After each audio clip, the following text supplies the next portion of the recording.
Well,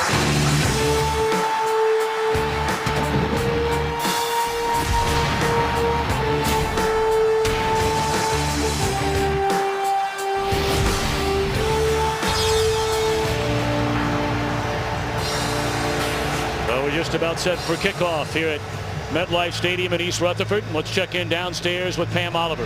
Well, Tom, the Giants have discussed it all week. Do not overlook Seattle. It's a 1-3 team that Tom Coughlin calls resilient, even a dangerous team. I spoke with Akeem Nicks before the game. He says that they are a team with a chip on their shoulders, and they play just like that. He said also, look for them to try to come back in the second half, and such is the case. They've been known to do that. Just a couple of things to look for in this ball game. Back to you. Ma'am, thank you very much. Seattle has won the toss, selected to receive. Pete Carroll in his second year as the Seahawks head coach, despite a 7-9 record last year. That was good enough to win the NFC West. And of course, Tom Coughlin, 65 years old, a native of Waterloo, New York. Now in his 8th year as head coach of the Giants, 4 times has taken them to the postseason, including a Super Bowl title in 2007.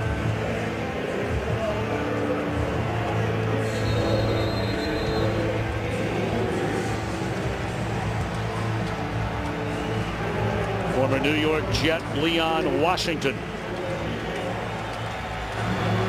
waiting on the kickoff from Lawrence Tynes, who spins it away. A line drive kick that will bounce through the end zone out to the 20 for the Seahawks on offense. And Tavares Jackson, former Minnesota Viking, had never thrown for over 300 yards in a game until last week. Yeah, career game for him, Tom, and one of the big reasons for that was they got down so big early in that ball game. In fact, that's been one of the problems for this Seattle offense through the first 4 weeks of the season, is they have struggled to score points in the first half of these games. Last week they went to the no huddle. I would expect to see that early in this one.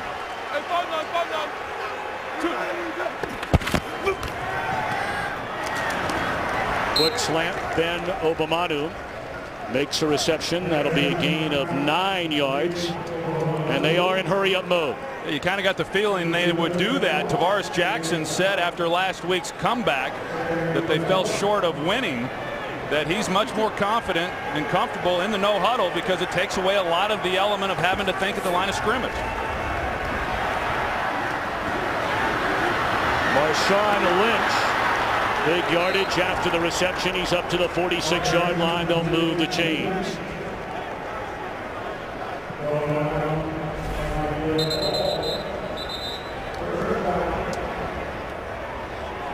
And Lynch has not gotten up after being tackled just across the 45-yard line by Jason Pierre-Paul. Lynch came over last season, you may remember, in a trade from Buffalo. Marshawn Lynch, through the early part of this season, has really taken a pounding as a runner in the running game, and then for him to have a nice play there on the second play of the game and get injured on a pass play is a little bit ironic.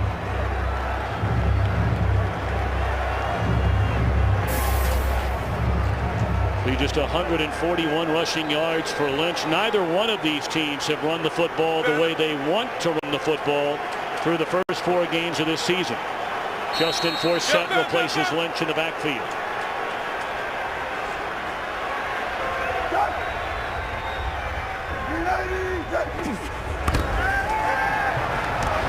Again, Obamanu on the quick hit, and that's another first down into Giants territory to the 43. And one of the things about this no huddle, Tom, is that Darrell Bevell, the offensive coordinator, can still communicate with Tavares Jackson, and they don't want to get into a situation where all they're doing is throwing the ball, but yet they've been effective here on the first 3 plays. Forsett, first run call for the Seahawks. He's inside the 40. Forsett, a nice guy to have backing up Lynch. When he's gotten the chance to play the last couple of years, he has been an extremely productive back. No, he's a versatile guy. He's not the biggest guy, but he's very versatile in terms of him being able to get out on some of the routes. He does a nice job within some of their run game. But you've got to be careful how you use him. He made a good block there, which gave Tavares Jackson time to find Sidney Rice And this hurry-up mode has worked very effectively. Well, it's worked effectively, and Tavares Jackson's gotten good time to throw the ball. You see, that's where Sidney Rice is really good. He's not going to typically outrun a lot of people, but the intermediate stuff, allowing him to use his body, he comes back and makes a play on the ball.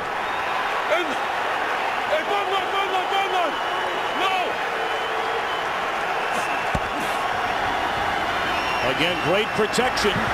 And into double coverage. He had an eye on Anthony McCoy, the backup tight end, and broken up in the secondary by Deion Grant, the former Seahawk. Pretty tight fit right there. You've got you've got McCoy working the seam against that two-deep safety look. You've got to shape him a little bit more towards the middle, so the safety, in this case Deion Grant, isn't a factor. But this is a nice start right here by the Seattle offense. 8-2-6. First incompletion for Jackson through his first 5 passes. An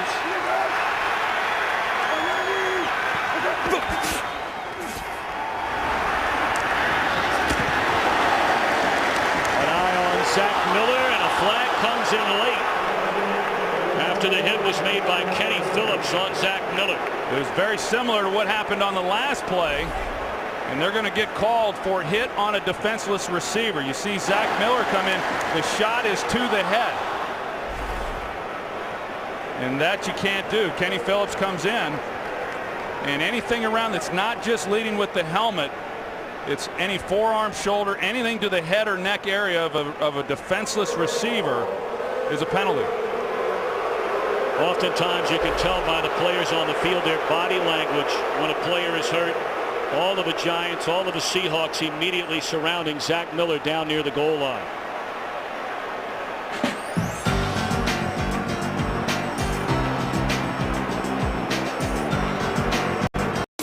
Today's game on Fox is sponsored by Southwest Airlines. Find our fares online only at southwest.com.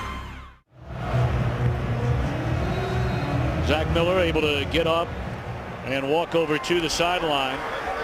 See the Seahawks only 13 first half points this year. They have not scored in the opening quarter through the first 4 games. Hey, possible 4-man. 4-man, 4-man.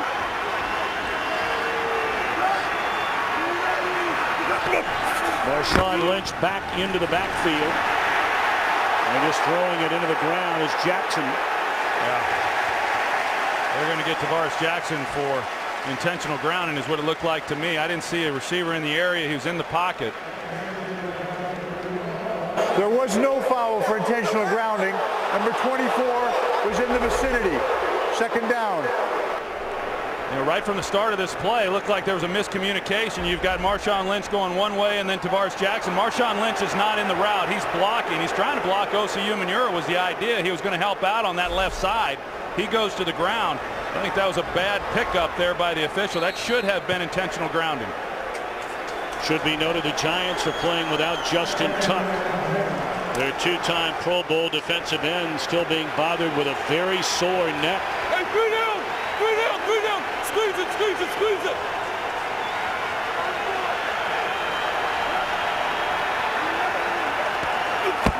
Giants send the blitz. They get it away to Obamanu, and he will ride into the end zone, a touchdown.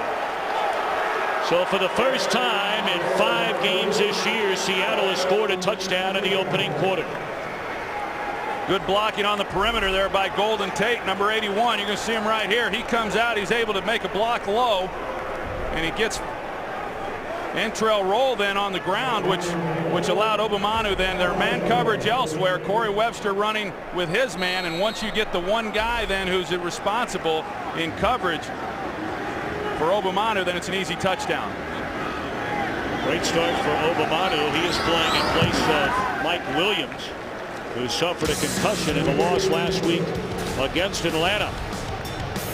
Pete Carroll enjoying that opening possession of the game. Jackson and the Seahawks. Sponsor of the NFL. Here we go.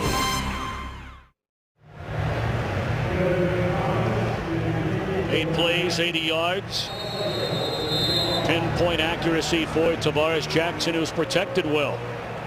I know you like this very young Seattle offensive line. I do. I think if you look at the sacks, it's a little misleading when you're playing from the deficit that they have for much of the year. It's a lot of pressure on them, but they did a heck of a job there in that first possession of giving Tavares Jackson a lot of time to throw the ball. Meanwhile, for Eli Manning, had the 2 touchdown passes within a minute of one another to rally the Giants for a win out in the desert last week. They will play today without Brandon Jacobs as they try to find some semblance of a run game. What a surprise that they haven't run the ball better this year, coming off their worst rushing game, and that come from behind victory last week out in the desert against the Cardinals.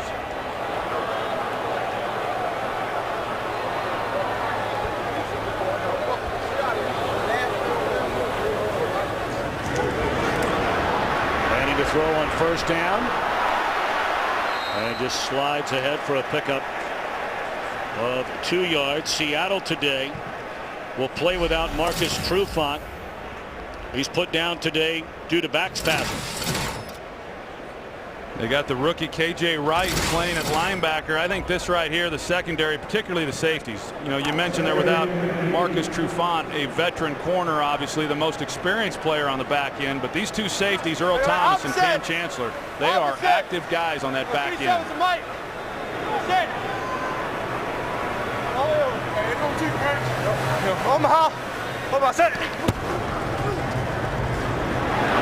Bradshaw, his first carry of the afternoon, and good enough for a first down. Good run by Bradshaw, who carried for over 1,200 yards last season. There is a flag down over near the Giants sideline.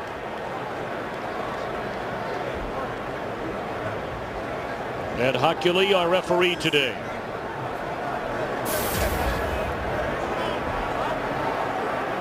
There was no foul for holding on the play. The play results in a first down. Well, we talked to Tom Coughlin. He's not happy about this lack of a running game. You got right here Stacey Andrews. He's the extra lineman. He comes in right there at the tight end position. They overload then that right side with some big guys to try to run the football. He knows this Seattle defense has been very good in stopping the run. Not many teams have had much success moving the ball on the ground. That was a nice first rushing play for the Vikings, or excuse me, for the Giants. 13-yard gain for Bradshaw. They'll give it to him again. He's up to the 40-yard line, gain of 5. Let's check in back in Los Angeles with Kurt Menefee. Carolina's first play of the game against the Saints, not what they wanted. Cam Newton gets picked off by Patrick Robinson. 2 plays after that, Drew Brees hooked up with Jed Collins for a score, and the Saints have a 7-0 lead midway through the first quarter. Tom and Troy. Kurt, thank you very much. That's it. 180. Wait, hold it. 2nd and 5. Manning hit as he throws and lofted beautifully into the arms of Mario Manningham. That's to the Seattle 43-yard line. Big hit by Cam Chancellor as Manning was able to get it away. Well, Mott Bradshaw had to make a decision as to who he was going to take. He was going to take the outside linebacker, or he was going to take the safety. Cam Chancellor actually ended up being the most dangerous blitzer. Bradshaw probably should have picked him up first, but Eli Manning hanging in the pocket and really making a nice throw under duress there to Mario Manningham. And they need this guy, Mario Manningham, to start to show himself a little more than he has through the first 4 games. Manning fires wide open as Jake Ballard to the 15-yard line.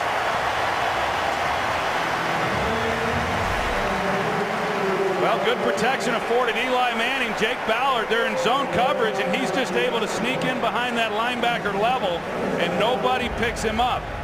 Jake Ballard, who is really on the team because of his blocking ability. They felt that they wouldn't lose much when they lost Kevin Boss in terms of blocking. Didn't think he'd be able to fill the void as a receiver, but yet he has. And Tom Coughlin said, we're real pleased with his route running. Now we just need him to be a better blocker.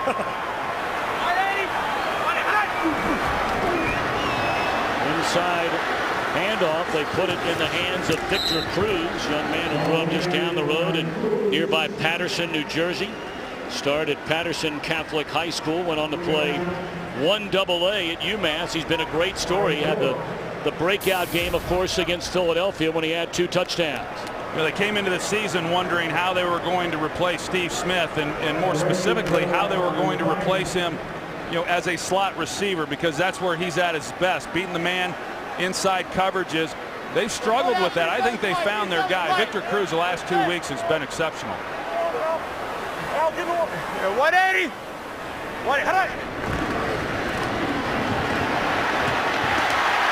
That's Ballard. Second straight game with a touchdown for Jake Ballard.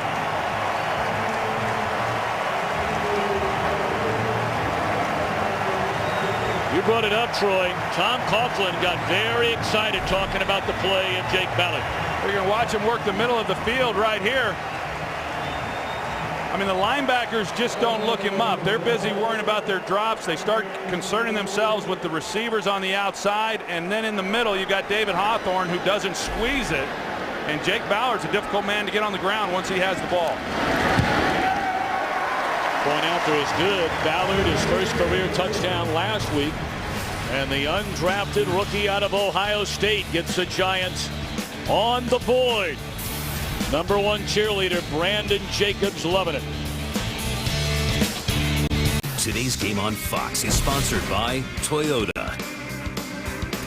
By Sprint. All football, no limits. Only from Sprint. And by Pizza Hut. Score a great deal on delicious pizza today. Only at your Pizza Hut. Well, what a beautiful weather weekend here in New York and in many parts around the country, of course, with the exception of being Dallas, Texas, where you guys haven't had rain all year long, and you get it for game one last night. And I heard that it was raining pretty good there this morning as well. Hopefully it won't be a factor in today's ball game. Played through a couple of lengthy rain delays last night. Leon Washington out of the end zone. And a good return up to the 24-yard line. Still one of the most dangerous return men in the game. 7-7. Seattle a touchdown, its first possession, likewise for the Giants. So now Tavares Jackson back out on the field. An extremely young offensive unit. In fact, the youngest unit, at least based on the week 4 starters in the entire league this year. They got 7 new starters from a year ago on the offensive side of the ball.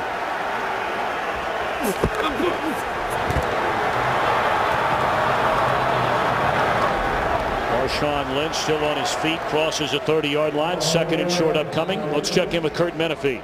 Where have we seen this before? The Vikings take an early lead. Adrian Peterson, 4-yard score. Minnesota just scored again, so they're up 13-0 pending the extra point over Arizona. Looking for their first win of the season, Tom and Troy. They've let a few of them get away early on this year. That's a first down reception made by Lynch up to the Giants' 38-yard line. Yeah, I really do like what I'm seeing from Seattle, especially knowing how inept they have been through the early part of this season. That last touchdown on the first possession of this game, only the second touchdown they've scored in the first half of a ball game. And here they are right back at it. You know, this no huddle, Tavares Jackson said he liked it. Heck, I like it too. He likes having all day to throw. Things starting to break down, and he's able to weave his way towards the middle of the field up to the 44-yard line. Really good coverage on the back end. Sidney Rice is trying to get some separation. He sees that Tavares Jackson is in trouble, so he does what he should do and scramble to get open.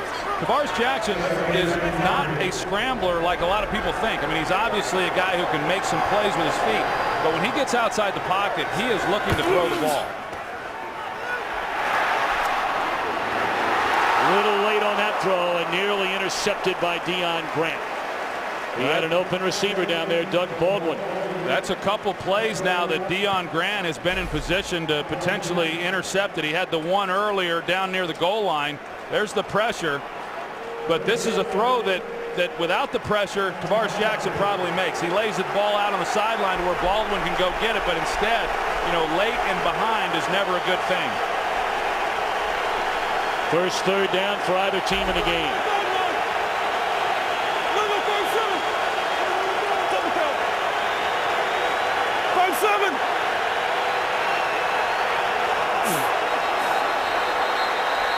Right tackle James Carpenter, the rookie out of Alabama, started early. False start, offense, number 75. 5-yard penalty. It's third down. So 3rd and 5 goes to 3rd and 10. Along the defensive front, we mentioned Justin Tuck unavailable. Yeah, you know, Justin Tuck, and he's out. He missed week 1, and he's out here today. And then Osi Umenyiora missed the first 3 games. He came back last week. I mean, between those 2 guys and Matthias Kiwanuka over the last few years, they've never had those 3 guys on the field, or at least very often, or not very often. Umenyiora catches Jackson from behind. He came back for the first time last week. Had 2 sacks and a forced fumble. He got speed off the edge, and it's just too much for Okun. And the other thing that hurt Seattle on this was Tavares Jackson bobbled the snap initially, so he wasn't able to set up in the pocket and then step up in the pocket to help take some of the pressure off that left tackle.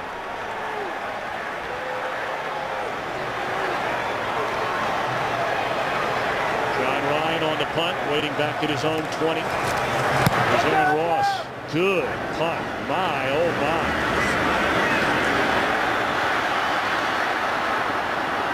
And great coverage. Dropped to the 14.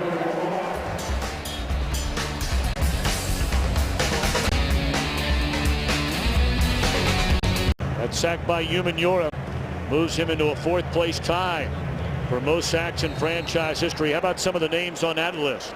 That's not bad, huh? Not bad. I got sacked by a few of those guys.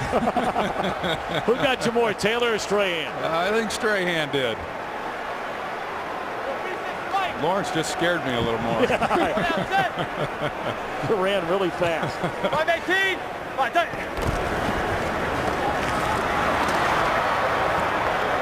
Bradshaw wrapped up after a gain of a yard.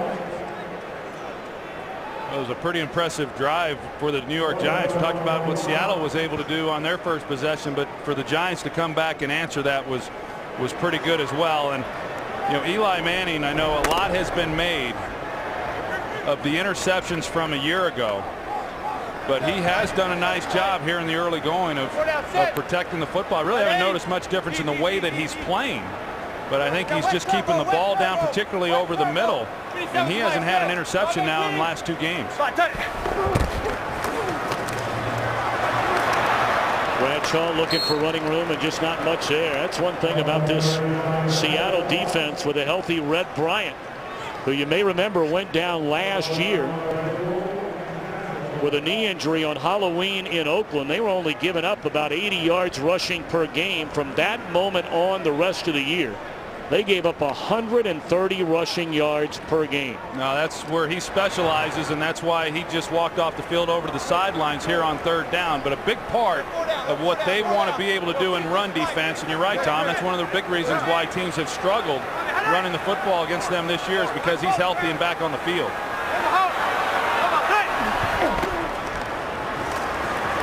Manning, and the ball is loose. The question is, who's at the bottom of that pile with a football? Was stripped away by Chris Clemens. And it's Seattle football.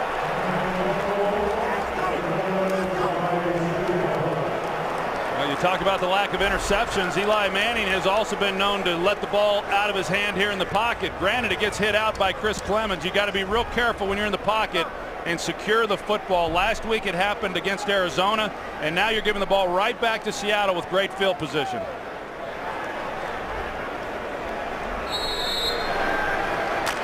Clemens last year, his first season in Seattle, a full-time starter, and had a career-high 11 sacks.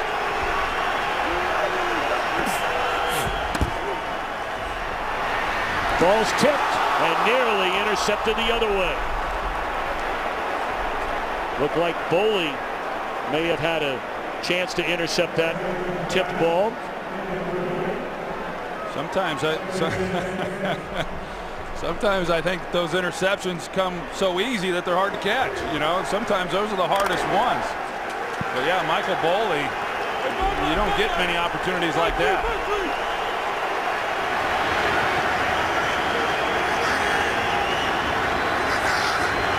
Well, Zach Miller back in the game after injuring his shoulder. And now Lynch puts it on the ground, and the Giants get it right back.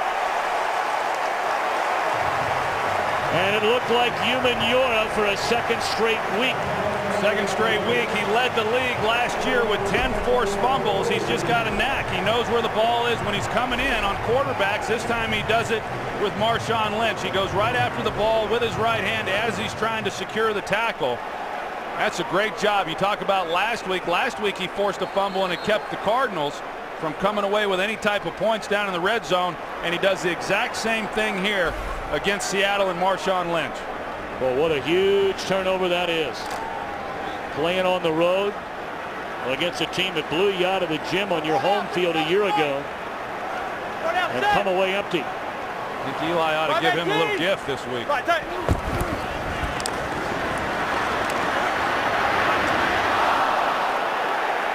Good coverage right there by Walter Thurman, who's playing in place of the injured Trufant. It sure is. I don't know when Walter Thurman knew that he was going to get the start, but that's awfully good coverage right there. There is contact at the top of the route, and that's what Tom Coughlin was pointing out. Tom Coughlin doesn't miss much, does he? He doesn't. I tell you, he's an enjoyable guy. I haven't had a lot of chances to do many of the Giant games, but you can understand why he's been around as long as he's been around and all the wins that he's piled up. He likes this team, too. He likes them a lot more after the way they've come back and won the last 2 weeks. Hawthorne there with a host of others on the carry to Bradshaw. Red Bryant in on the stop as well.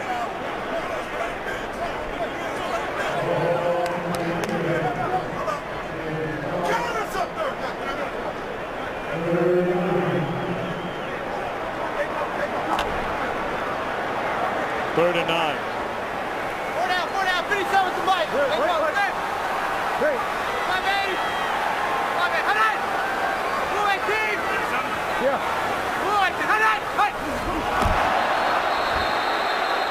So go against the Giants. We think there were a lot of bodies moving around. Neutral zone infraction defense. Number 94. They got Anthony Hargrove. It's third down. Yeah, they got Hargrove, and I guess they whistled it because they felt he was unabated to the quarterback because Eli Manning's a veteran quarterback. He knows that you got him off sides. Now you got a free play. You got a chance to take a shot and throw it anywhere down the field, not worried about an interception. It's a good job at the line of scrimmage by Eli Manning, keeping that pass rush, on third down at bay. Four down, finish that with the mic. The third and 9 goes to third and 4.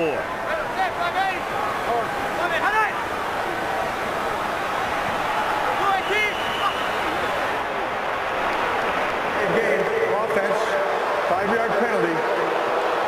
Third down. How does that happen? It's interesting, Tom. Last week we had the Cowboy-Lions game, and it happened to the Lions about 3 different times in that ball game after a penalty, just like what we just saw.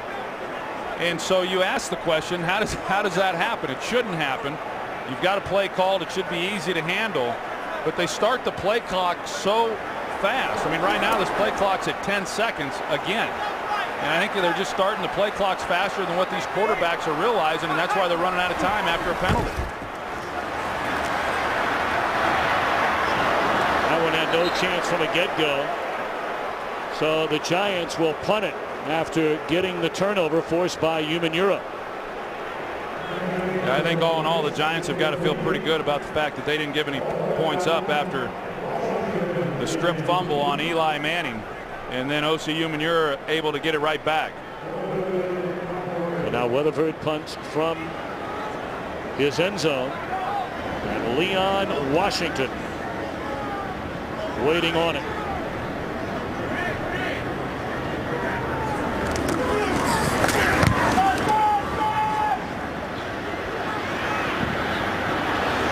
That checks up. So the Seahawks will start a second straight drive in Giants territory. We're tied at 7. A long way from home, these Seahawks. Going east has certainly not been kind to them in the Eastern time zone. It's been a while. They've dropped 11 of their last 12 against the NFC East. 0 for their last 6, and humiliated, really.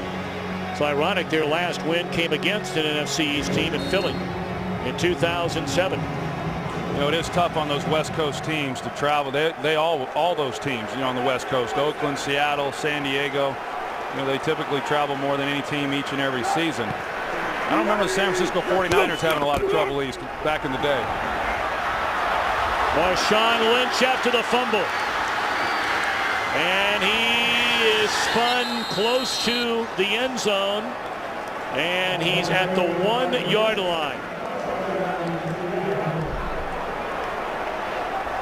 So after giving it up on his last carry, a big gainer for Lynch. We'll check and see. Yep, he was out right there, and really a great block by right tackle James Carpenter to secure that edge. You know, they haven't had many runs like that through the first 4 weeks of the season. That's a 47-yard carry. He'd only had one rush all year long, over 15 yards.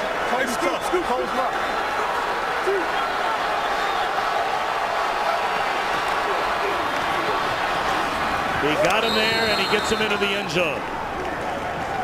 Lynch's second rushing touchdown of this season.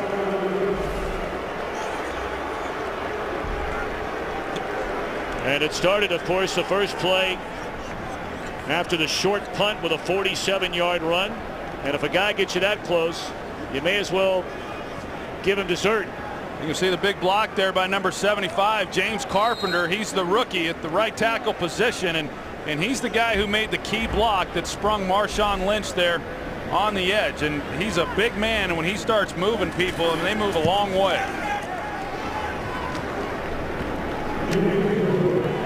It's got to feel good for Marshawn Lynch. I mean, the guy takes a pounding each and every week. There has not been a lot of running room for him, and this is a good job on his part. You see the push and the surge, and there's contact made by Antrell Roll, but Marshawn Lynch is a difficult guy to get to the ground one-on-one. Pete Carroll is excited. You know, they felt that a couple of weeks ago when they played Arizona, they did some nice things, and they were able to win that game. And then they came out last week against Atlanta and really struggled there in that first half.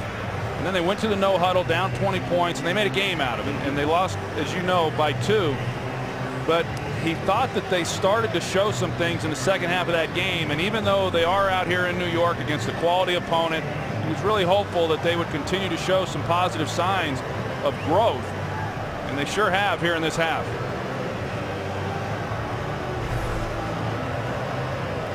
Well, you always shake the hand of the guy who had the touchdown, but the big fella up front, you were talking about him earlier, Carpenter springing Lynch loose. I like James Carpenter. I like the other rookie at right guard, John Moffitt. I think that's the strength of that offensive line, is the right side.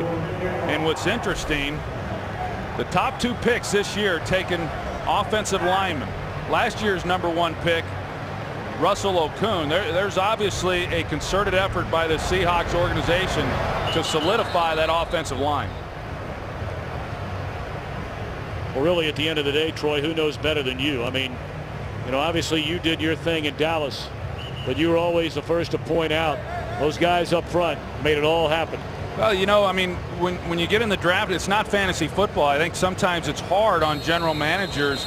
It's certainly hard for the fans to accept that, you know, it's not real flashy when you take an offensive line, but you got to have those guys. You know, no one can do anything if you don't have the protection, you don't have the hosses up front that can move people out. This group here in the years to come, I think they're going to be pretty good. Devin Thomas to bring it out. And he is leveled out at the 17-yard line. Of course, football today on Fox. Tonight, back to baseball. Last night, game 1, a matchup of aces. But the Rangers bats jumped on Justin Verlander early. The bullpen nailed it down. And now Miguel Cabrera and the Tigers try and even a series before going back to the Motor City. American League Championship Series tonight here on Fox. Joe Buck, Terry Francona on the call, and certainly our very, very best to our good friend who will be back for game 3, Tim McCarver. Yeah, absolutely. Look forward to hearing Tim McCarver again, and I enjoyed listening to Terry Francona. You know, I mean, from a fan's perspective, we certainly see him in the dugout. We don't get a chance to hear his perspective on the game, and that was enjoyable last night with him and old Joe Buck. Although Terry did say he wanted my job, so Well, then why are you talking nice about it? I take all that back. I didn't think he was good at all. No, I'm kidding. He was great. But you still can't have my job. No. Teron Johnson injured a moment ago. He'll go back up into the locker room. Yeah.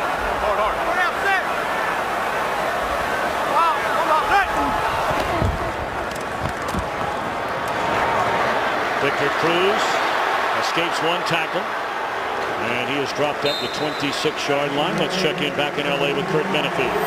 How about Adrian Peterson? He's already tied a career high with 3 touchdowns in a game, and they're still in the first quarter. This one from 14 yards out gives them a 28-0 lead over Arizona. Tom, Troy, and Pam, the Vikings have scored 4 touchdowns in 6.5 minutes. Big game already for Adrian Peterson. Been very frustrated with what's going on there in Minnesota about not getting the ball enough. Well, big game for Adrian Peterson's alma mater yesterday against the Texas Longhorns, too. You're not lying. Very close to a first down on the carry by Bradshaw, depending on the spot.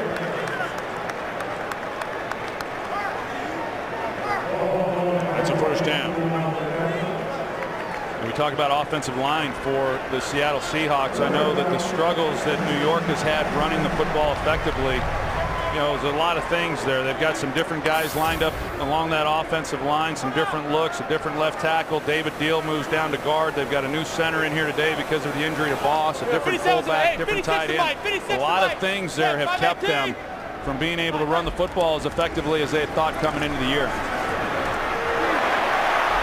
Bradshaw out of the backfield. And he has another giant first down up to the 39-yard line. Clock closing in on 1 minute left in the opening quarter. Well, I talked about the run game, and take a look at this. You got to go a long ways back to 1953 since they had roughly the same rushing yards per game. They only have one run this season of over 20 yards. It's really pretty remarkable. Last year they were second in the league in runs of 20 yards or more, and this year they're near the bottom. I think another reason for that, it's easy to point to some of the new faces, and as Chris Snee would tell you, they're all pro right guard. Hey, we can't use any of that as excuses, and I would agree with that. They've been playing now, this is the 5th game of the season. They went through the preseason together. But teams know that this is a team that wants to run the football, and so they are getting that extra defender up in the line of scrimmage, and that's what has afforded Eli Manning to make some of the plays that he has in the passing game. Right now, Earl Thomas up there is the safety for the Seahawks. Well, they read that one right from the start. Raheem Brock dropping Bradshaw for a loss. That'll be the final play of the opening quarter. A very entertaining opening quarter. Seattle on the road leading 14-7. Fox NFL Sunday returns after these messages and a word from your local Fox station. Set to begin the second quarter. Some of the numbers. Who would have thought rushing yards? If you're a Seattle fan, who would have thought 64 rushing yards? The Giants defense has really been gouged in the run game the last 2 weeks.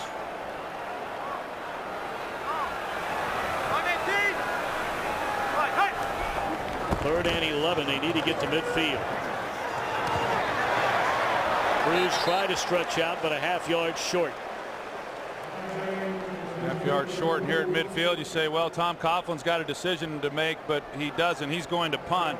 And this is a nice stop here by Seattle. Last week they were not good getting off the field on third down. Here in the early going of this game, they have yet to give up a third down conversion on 3 tries for the New York Giants.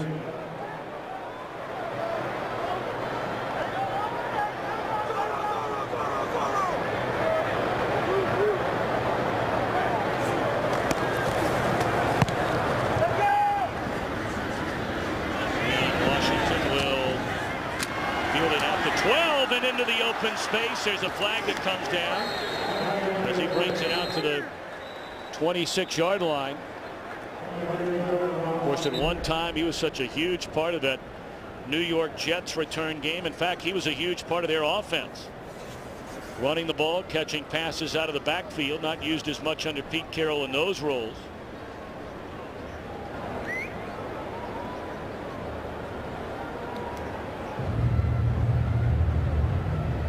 There were 2 fouls by the receiving team on the play. Holding, number 39, that is declined. There was also an illegal block in the back, number 46. A penalty is enforced 10 yards from the spot of the foul. First down.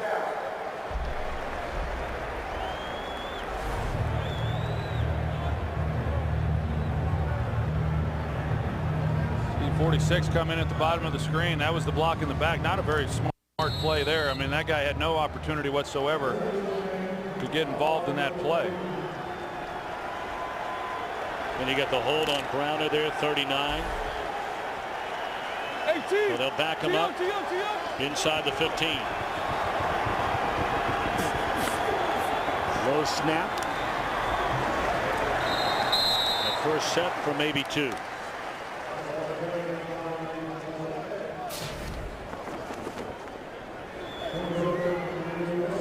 Very solid opening drive by Jackson when he completed 5 of the 7 passes, taking him into the end zone. Lynch had the 47-yard run and followed that with a 1-yard touchdown.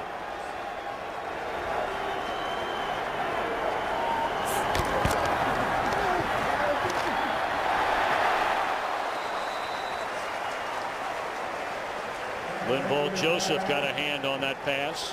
3rd down. And we talked coming into this game that Mike Williams would not be playing, and so Sidney Rice becomes even a bigger factor in this ball game. And Corey Webster, number 23 for the Giants, he's going to be shadowing Sidney Rice for most of this game. That's not to say that he's always going to be matched up one-on-one with him. Sometimes he's going to get some safety help, as he did on that last play, but he's going to be the guy who initially is in coverage, if not in man-to-man.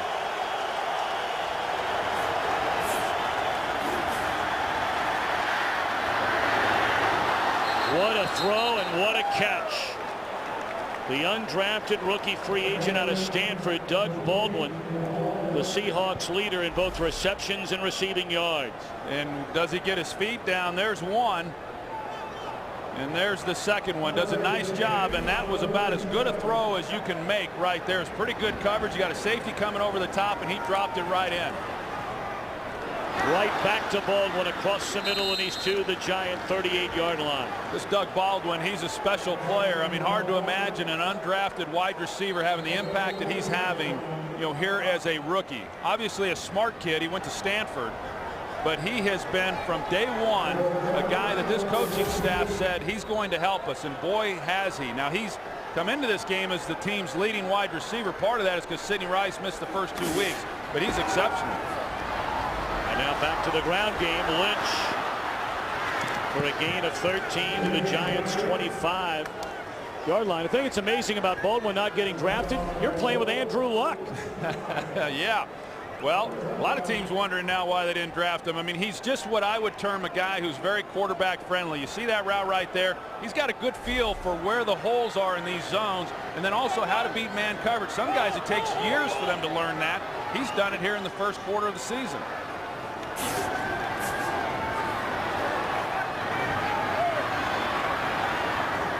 Jaquan Williams drags down Lynch, but not before a gain of 7.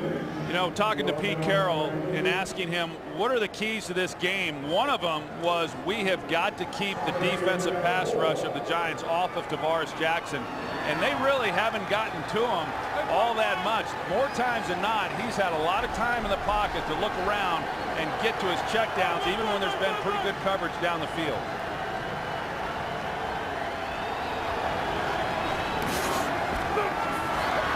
For a set, as a penalty flag comes in from behind the line of scrimmage. Holding, offense, number 67. 10-yard penalty, repeat 2nd down. That's Paul McQuiston, the only lineman with any real experience whatsoever along this Seattle front. Yeah, and he's replaced Robert Gallery, who just had groin surgery this week and has missed a couple of games, and it's an untimely penalty right there. I think if you talk about the offensive line and how young they are, And Paul McQuiston being the oldest of the group, I mean, that position throughout the season, no matter who's been there, has probably been the weakest link of that offensive line.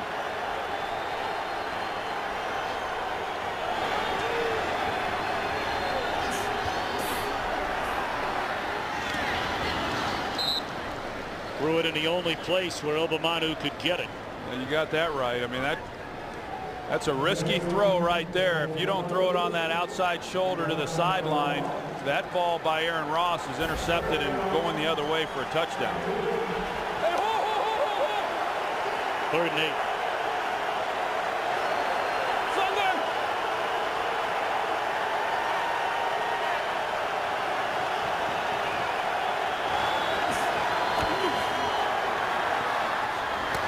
Same thing again. And what a beautifully thrown ball by Tavares Jackson, very close to a first down. You know, that's not an easy throw to make either, but it's a back shoulder. You're going to see Obamanu against Aaron Ross, and there's nothing Aaron Ross can do about that. You guard against the fade, you play over the top of the receiver, but when you have the timing like Tavares Jackson just had, first down. Actually, they spotted that ball about a foot short of the first down, and they got up to the line of scrimmage, and Jackson makes it official. It is a first down. Yeah, they didn't have any hesitancy there making that decision. Coming up short, didn't ask for any type of measurement, just decided, hey, we're going for it on 4th down. They pick it up. Berryfield can't be happy about what he's seen here in this first half with an offense that up until last week had really not shown much.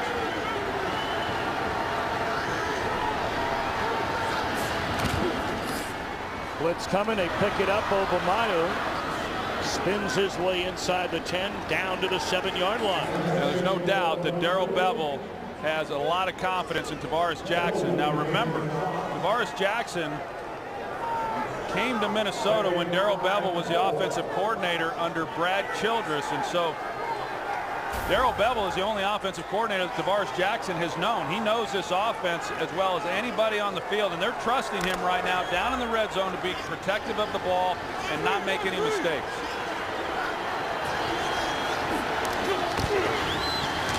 First man through is the fullback Michael Robinson, the former Penn State quarterback, who converted to the fullback position after originally starting his career with the 49ers. And now they're bringing in Seattle, that is, bringing in their extra lineman because of the 3rd and short. They bring in their 6th guy. I'm going to let you pronounce that. See it for me. God, I wish I could do that to you sometime. I might. Robinson gets it, and he gets the first down. Well, that's what a good play-by-play guy does. He makes the announcement on who's in the game. But you know, this has got to be demoralizing right now for this Giants defense. I mean, there's no real spark on this defensive group. You know, they're just kind of walking around, and Seattle is putting it on them.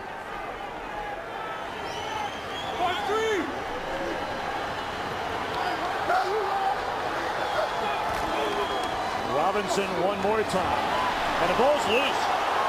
Wow. Second big turnover for the Seahawks deep in Giants territory. And the question I'm sure a lot of Seattle Seahawks fans are asking is, Robinson's carried the ball one time all year, and you give it to him 3 plays in a row.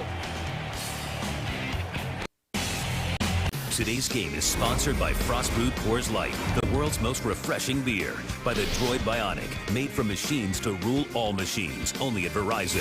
And by Chevrolet and their award-winning cars, trucks, and crossovers. A fumble early in the red zone by Marshawn Lynch.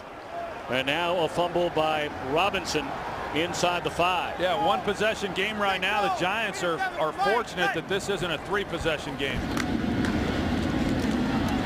DJ Ware checks into the game for the first time and picks up a yard.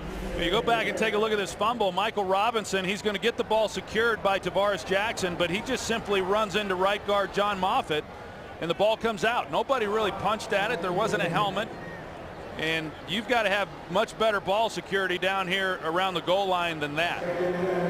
You got to expect contact, and it can't come out that easy. But Pete Carroll, we saw the look on his face going to commercial there. And, you know, I mean, you're on the road and you're up 7 points, and you've already given the ball back to the opponent twice inside the red zone. Flag comes in. Akeem Nicks, the intended receiver, looked like he got tied up with Brandon Browner. Looked like there was contact, certainly. Not disputing Before that. Before the pass was thrown, holding defense number 39. It's a 5-yard penalty from the previous spot and an automatic first down. I still think it was a miscommunication, though, with him and Eli Manning. I mean, clearly, they'll call that a dig route by Akeem Nicks. He's trying to run to the middle of the field, and then Eli Manning threw it as though he expected him to go up the field. So definitely pass interference, but if there hadn't have been pass interference, they didn't have a chance of completing that pass. Akeem Nicks does not have a reception so far in the game. Coming off 10 catches for 162 yards last week in Arizona.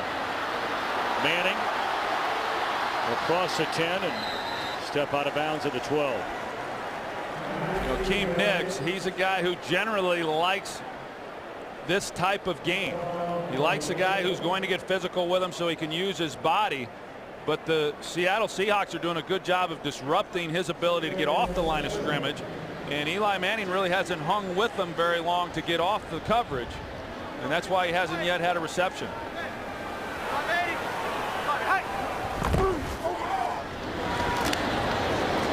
Handed off to Ware, and he took a lick from David Hawthorne. Third down, and we'll call it 4 upcoming for the Giants. David Hawthorne, you're right. He came up and made a big-time hit right there. When you hear him all the way up here in the booth, you know they're big time. You miss those, don't you? Oh, no, I don't. I think I took too many of them.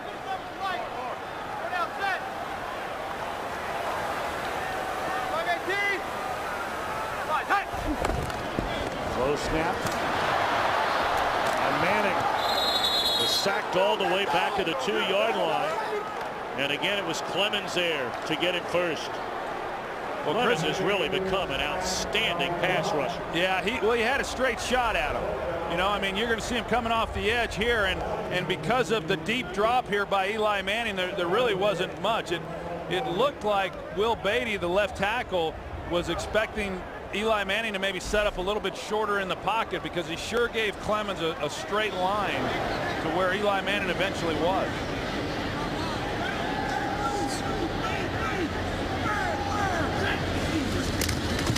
Now Weatherford puts a foot on it. Good punt. Jason Washington back to the 41. And he brings it right to midfield. Flag down. Far side.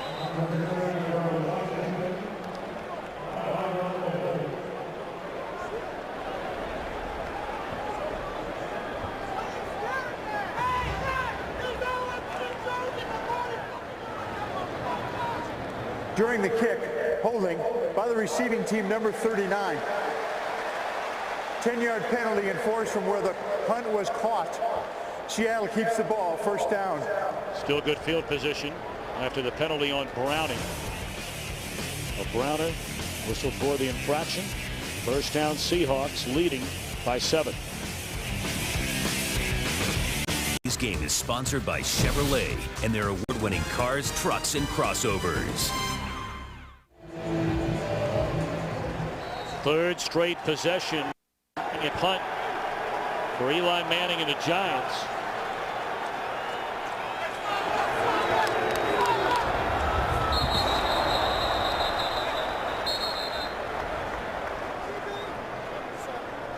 False start offense, number 7. 5-yard penalty. It's first down. You know, Tom, to put into perspective how good Seattle has been offensively here in this first half. Think about it. Coming into this game, they had the worst offense in all of football through 4 games, averaging just 250 yards a game. Here they are with 5 minutes left in the second quarter, and they've already gotten 220 yards in this game.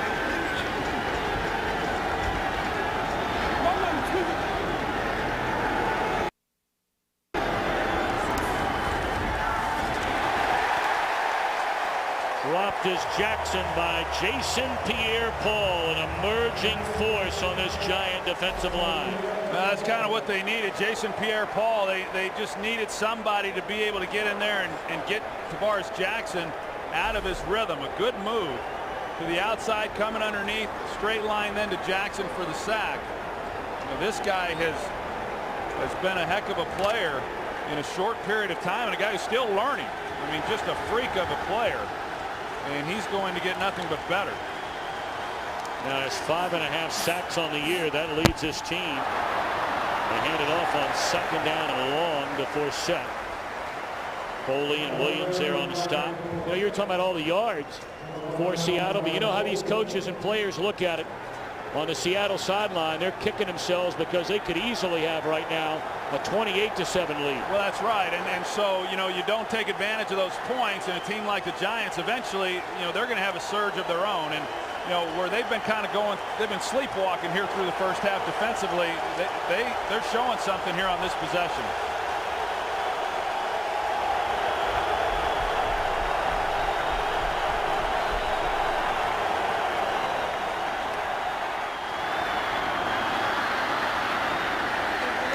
Denied the first down yardage on a catch by Golden Tate.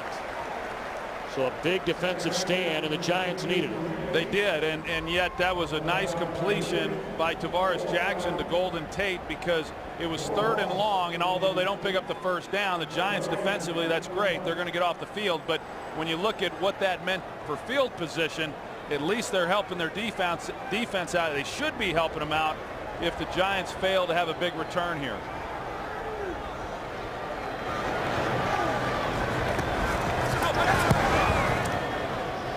Punt is returnable for Ross.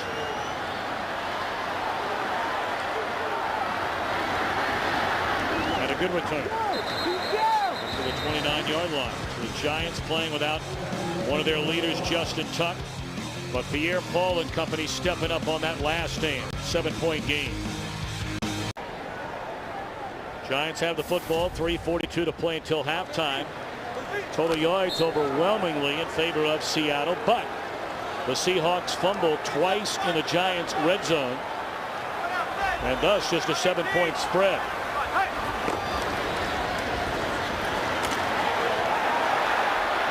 Intercepted. Thomas back on his feet, and Seattle gets the ball at midfield.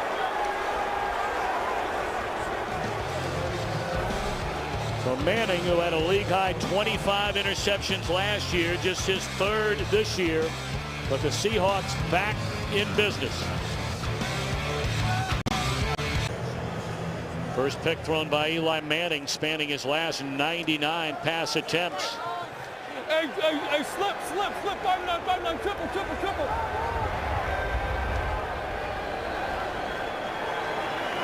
Thomas led him in interceptions as a rookie last year with 5. They give it to Leon Washington, and that's a gain of close to 5. Well, for the most part, Seattle has had, you know, you take away some of those penalties that have pushed them back. I mean, they've had awfully good field position throughout this first half. An early start there by Anthony McCoy.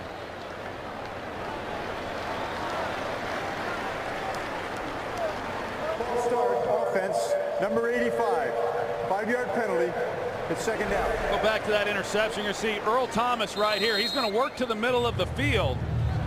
Eli's got to hold him. Here's the problem. The release is inside by Nix. That's okay, but the ball has to be thrown out on the sideline. When you throw the ball just outside those numbers, Earl Thomas has got too much range not to be able to make that play. Just really a poor throw by Eli Manning, not getting it to the outside. Washington wrapped up by Jimmy Kennedy. Bring up a 3rd down and 8. Boy, penalties these last 2 drives have hurt Seattle. They had the penalty on the punt, a first down penalty, making it 1st and 15. Penalties and red zone turnover.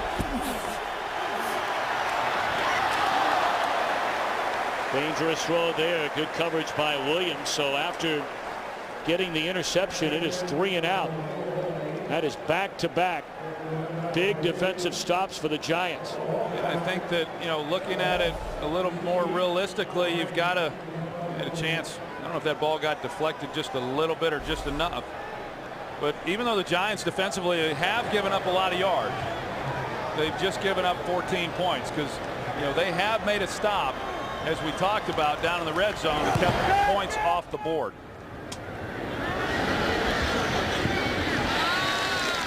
That one will bounce into the end zone. So with all 3 timeouts remaining, Eli Manning and the Giants get the ball back, trailing 14-7. Troy, you've been on that sideline. I mean, when you're Seattle right now, I would imagine a little reluctant to feel great about the way things are going. You feel good, but it could be a lot better. Yeah, I mean, they know they've missed out on some opportunities. More importantly, on the other side with the New York Giants, 2 big wins the last 2 weeks on the road, coming from behind, and now you get a game at home. This is a game that I think a lot of people were a little worried about, including, that organization and the staff with the New York Giants. This is a game on the road you're expecting big things from, and then you come out and you just don't show up the way that you expected to. On first down, Anthony Hargrove was bearing down on Eli Manning before he had a chance to even try and find a receiver. Well, the Giants had the big drive there offensively to start the game after the Seattle Seahawks had gone down and got the touchdown. The Giants match, and they just really haven't done anything since.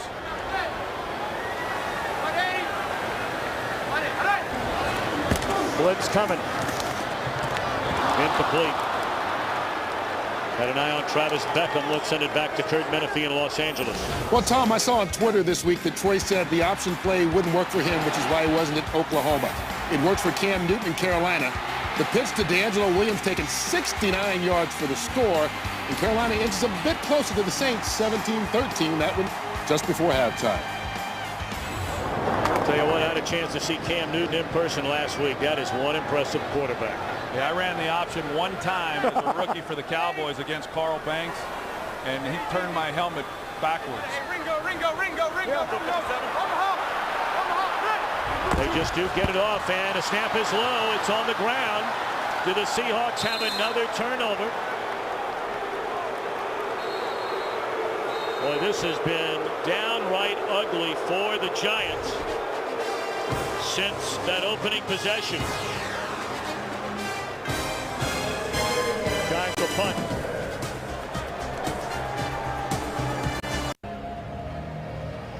But fumble by Eli Manning was covered up by his center, Kevin Booth. Leroy Hill had a great opportunity at it.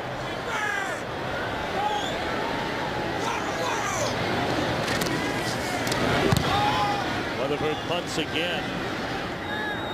Flags are down. Great punt. Chasing Washington back to the 22 and a good return. 20-yard return. But we wait on the penalty.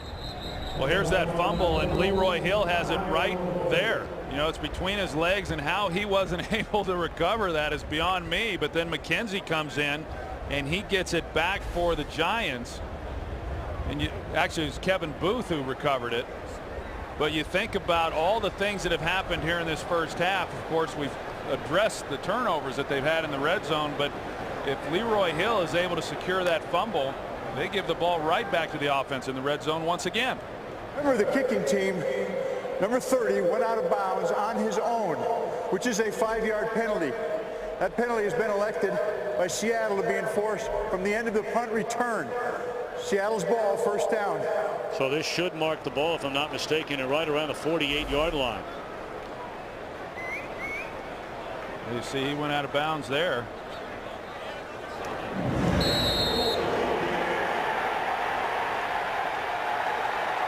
It's Justin Tryon. They just brought him in this week.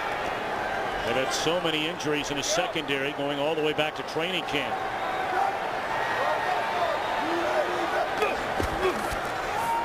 Play fake. What a catch, one-handed catch by Leon Washington. That's a gain of almost 7. Really nice catch, but pretty good throw there by Tavares Jackson too. The guy running away from you, not a long throw, but not an easy throw to lay out. I mean, that ball's behind in man coverage. You got some trouble. Protection begins to break down, and Pierre-Paul trips up Jackson. Seahawks have all 3 timeouts left. And here's that catch here by Leon Washington, and he's able to secure it in. And it's amazing, he's got the gloves on as most of these guys do, and how many more catches we see like that because of the stickiness of these gloves that these guys are now wearing. They didn't have those back all that long ago. Wow, what a poor decision. Perhaps the first bad one of the day by Tavares Jackson. It's intercepted by Aaron Ross. It was one of those deals where there just wasn't anywhere to put the ball. Aaron Ross squeezes the receiver to the sideline, and then where are you going to make that throw? Well, there's nowhere to really put it. You want to try to work him back down the sideline, but Aaron Ross has got a bead on it, so no matter where you put it, it's likely going to be intercepted. That's just a great defensive play, great technique there by Aaron Ross, ending that drive. Of course, Ross has had an up-and-down career, an up-and-down season. You may remember the last time they played here, he got pulled out of the game against the Rams before coming back the very next week and had 2 interceptions against Philadelphia. Hey, as ugly as it's really been for the Giants, they've been opportunistic. I mean, from the standpoint of minimizing the damage. And that play is not under review. It is confirmed. I think on the one hand, you'd be, you're happy if you're Seattle. You come in here and you said, hey, if we're going to have a 14-7 lead at halftime and do the things that we've done, you'd be pretty happy about that. But when you look at the whole body of work here in this first half, I mean, you're just kicking yourself knowing that this game could be out of control.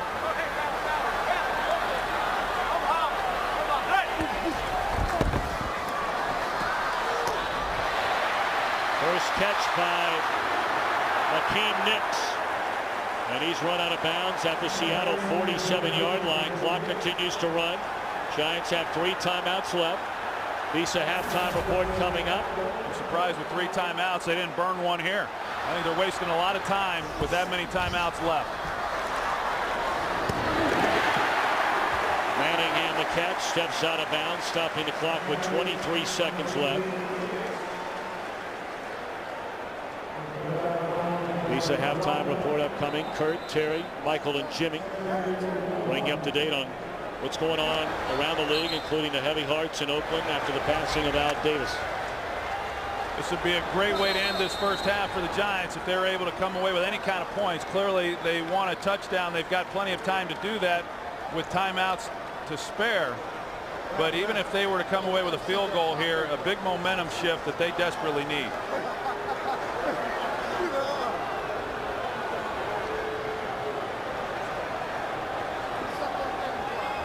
Discussion going on over here on the sideline with Pete Carroll, and I'm not real sure what for.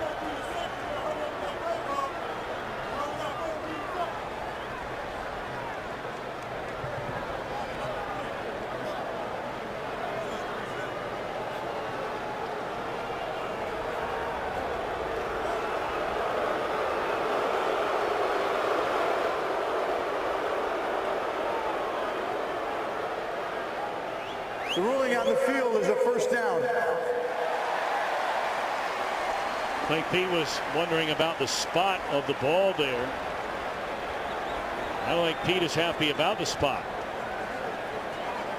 Only a 1-yard differential, but of course we've seen the difference in 1 yard in this game already today. Seattle fumbled at the 1-yard line.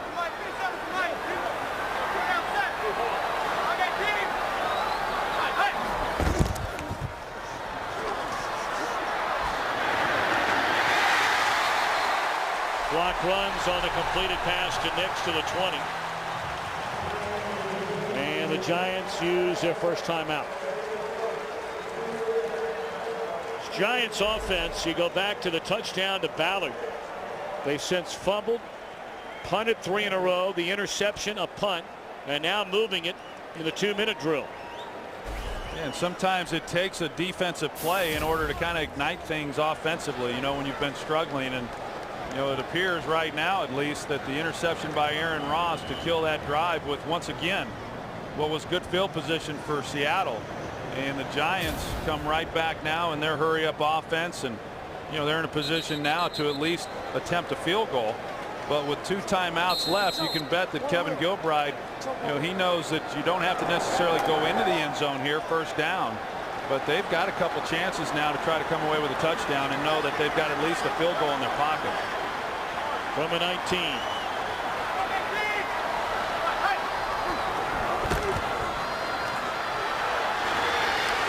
Touchdown, Hakeem Nicks.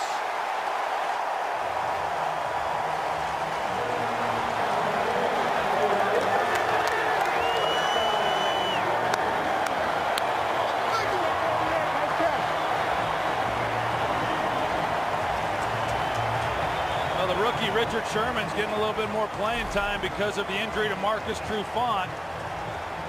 Actually, it's Walter Thurman. I thought it was Richard Sherman who was in coverage, but nevertheless, it was a good route by Hakeem Nicks. Good timing as well on Eli Manning. You see, as soon as Thurman turns around, the ball was beautifully placed, and Hakeem Nicks is then able to go out and make that catch.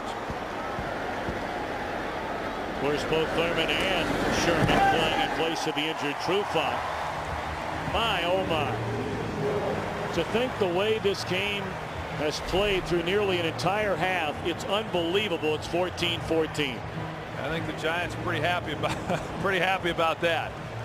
And I think that'll be the message by Tom Coughlin when he goes in at halftime, is that we couldn't really have played any worse than we played, but yet we minimized the damage. We made some plays when we kind of had to defensively with the takeaways, and here we are 14-14. And I always felt that the team that can score right before the half has a sizable advantage then entering the second half. And so for the Giants to tie this ball game up the way that they were able to just do that, I think that's going to really help them as they start the second half of this game. Those were the first points scored off turnovers, and there have been 5 of them in this game.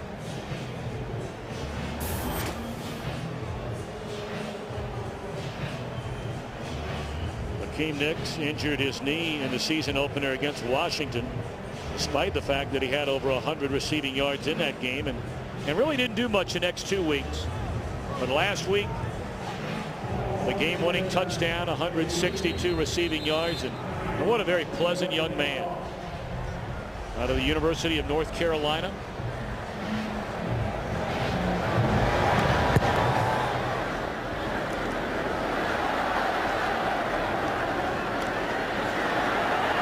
Washington going to sprint to the sideline.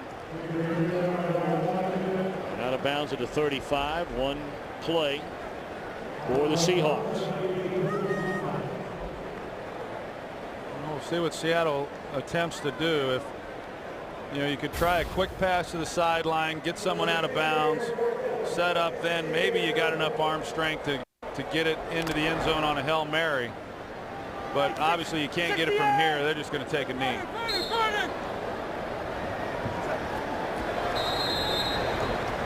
So the Seahawks, who come east where they haven't won since 2007, in a 14-14 tie. These are halftime report coming up after these messages and a word from your local Fox station. Pictures there. Certainly a lot of momentum swings in the first half. Seattle certainly goes to the locker room, Troy Aikman, feeling like you could be ahead at the minimum 28-14. The bottom line is it's a tie game as we head for the third. Yeah, I mean, they're obviously disappointed. A couple things here. One, the Giants with their score there to end the first half, they get the ball here to start the second half. A young team in Seattle. How well are they going to handle the disappointment of not being able to capitalize on some opportunities there in the first half and come out and play, a solid second half of this game? We'll follow your favorite team all season long. Go to iTunes.com/NFL. Well, the Giants offense after the very first drive did nothing from then until the final drive, when for the first time during the entire game, Eli Manning able to find Hakeem Nicks on 3 completions, including a touchdown to tie the game in the final seconds of the opening stanza. So here we go to begin the second half. That one blasted in the back of the end zone. And some of the numbers in the first half, certainly it's where numbers can be extremely deceiving. Well, Tom Coughlin, each and every week, he said he gets in front of the team and talks about the turnover battle and how important that is. And yeah, we saw the Giants turn the ball over as well, but those takeaways defensively, those were huge plays in the first half, and it's why we're sitting here with a 14-14 tie. 4.5, 57 Mike. Sit. 518. Right, touch.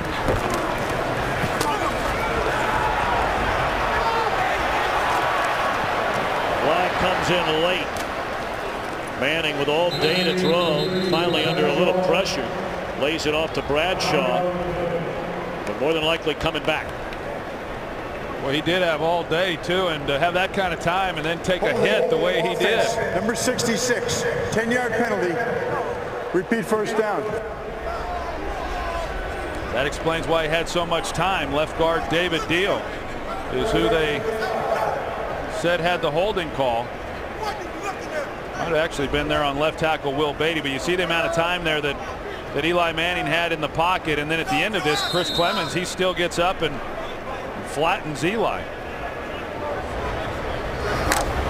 Beatty getting a chance to play left tackle regularly at 6 starts his first 2 years. Then injured his foot 8 games into last season. 180. What?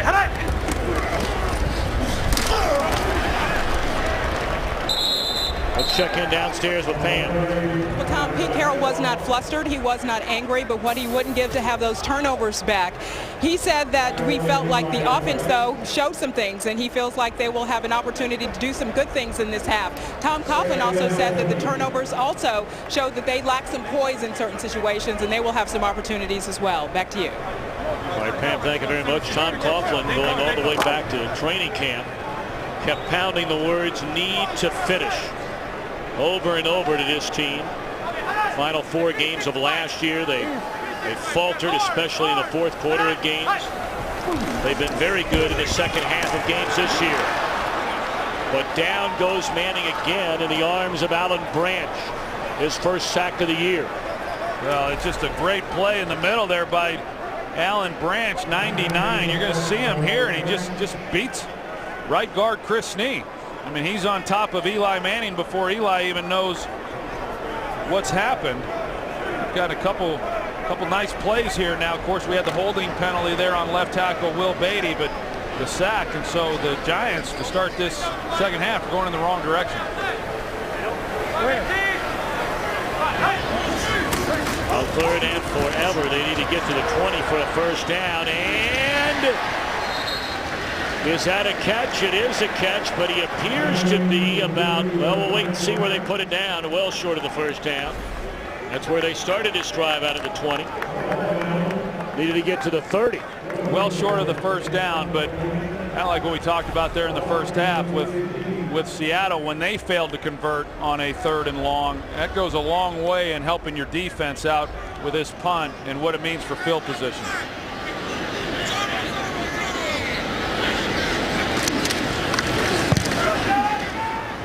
Real good punt by Weatherford. And another good solid return by Washington. He's up to the 35-yard line. We're tied just minutes into the 3rd. Today's game is sponsored by Southwest Airlines. Find our fares online only at southwest.com. By Chase. Don't get shortchanged. Get your cash back with Chase Freedom. By Ram Trucks. Guts, glory, Ram. And by Bud Light, the official beer sponsor of the NFL. Here we go. Seemingly the entire game, Seattle has had sensational, not good, sensational field position. And their opening possession of the second half starts at their own 35.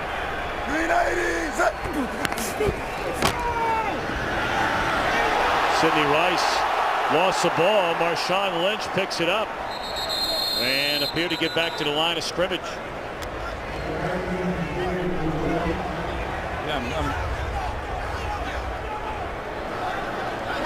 Somebody's about to get a penalty in here somewhere, unless they can break it up, which they do.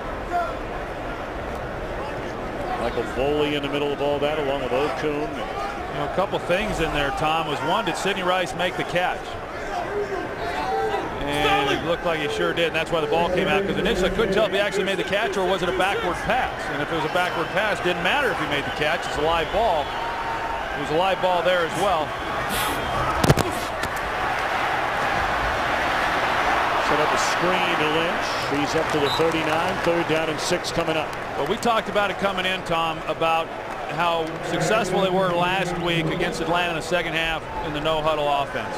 And they've had a lot of success with it here today. Over 200 yards of offense in the first half. They're going back to it as you would expect. I think they found something that really allows Tavares Jackson to have some real comfort there in the pocket until he gets sacked.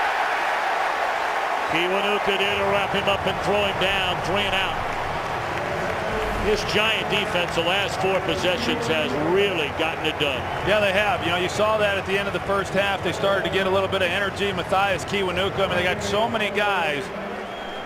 You see Justin Tuck, who's as happy for him as he is himself. But they, you know, between Tuck, who's not playing, and Osi Umenyiora, Matthias Kiwanuka, and then, of course, Pierre Paul, they've got some guys that can get after the quarterback. See where they spot it. Wow. 30.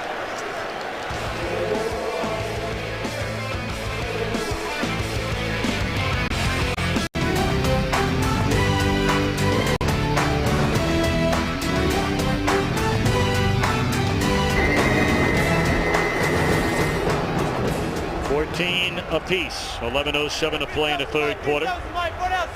Giants with a football from their own 30. 5-18.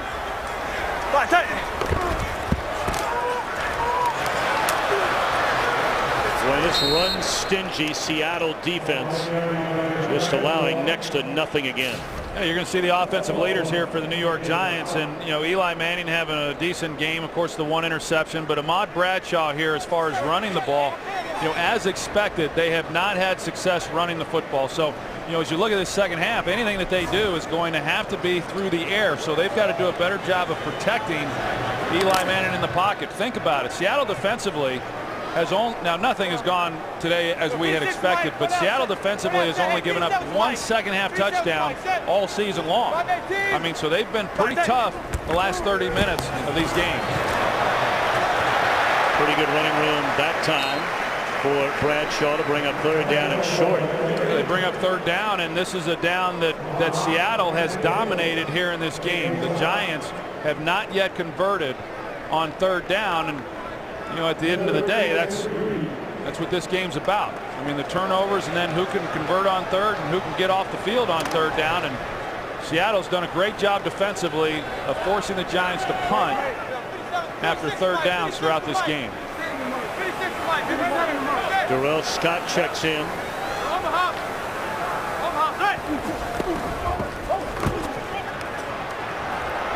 Eli looking around. What a nice play made by Brandon Browner. He has spent the last 4 years in the Canadian League. And just great coverage all the way around. I mean, clearly Eli Manning had plenty of time in the pocket to find an open receiver. Somebody's just got to be able to get open for him, and that's a nice job, because that's tough duty right there for a defensive back to maintain coverage as long as they had to, with the protection afforded Eli on that last play.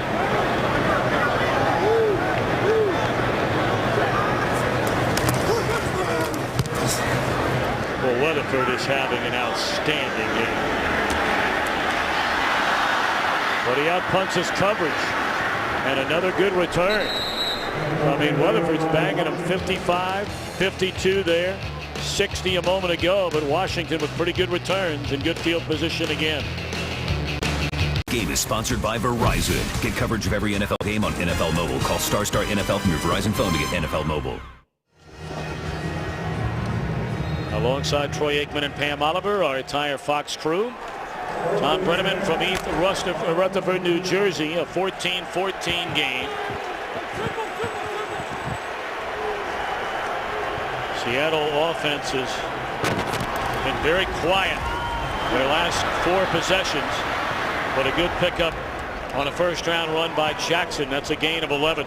He took a pretty good leg at the end of that play, and as he was running, you could see the collision about to occur. And of course, that's why the play's designed, is for him to run. But you're hoping that he gets on the ground and tries to minimize the hit. Deion Grant comes in and hits him in the back of the helmet. They're calling a timeout right now, so he can get checked. He's holding his hand. But Tavares Jackson, relative to what they have backing him up, they can ill afford to lose him. Well, coming off the bench as they're going to take a look at Jackson, either a hand or a shoulder, is Charlie Whitehurst. Came over last year in a trade from San Diego. He got the start from Matt Hasselbeck, you may remember, the final game of the regular season. That was the division clinching game in the victory against the St. Louis Rams. First down carry, maybe a yard for Lynch. It looked like we'll get a report on what it is exactly, but you see he came off holding his hand, but it looks like it is more to do with his right shoulder. And sometimes when you go down, and they're checking underneath his shoulder pad right now, and a lot of times they're checking then the collarbone. And meanwhile, we have an injured Giant down. We'll tell you about him when we come back. Chris Canty, the injured Giant, appears to be all right. Was able to walk off under his own power. Meanwhile, Charlie Whitehurst now in the game for Seattle at quarterback. As they continue to look at Tavares Jackson, that's his first throw, and he finds Baldwin very close to a first down. And a late flag comes in.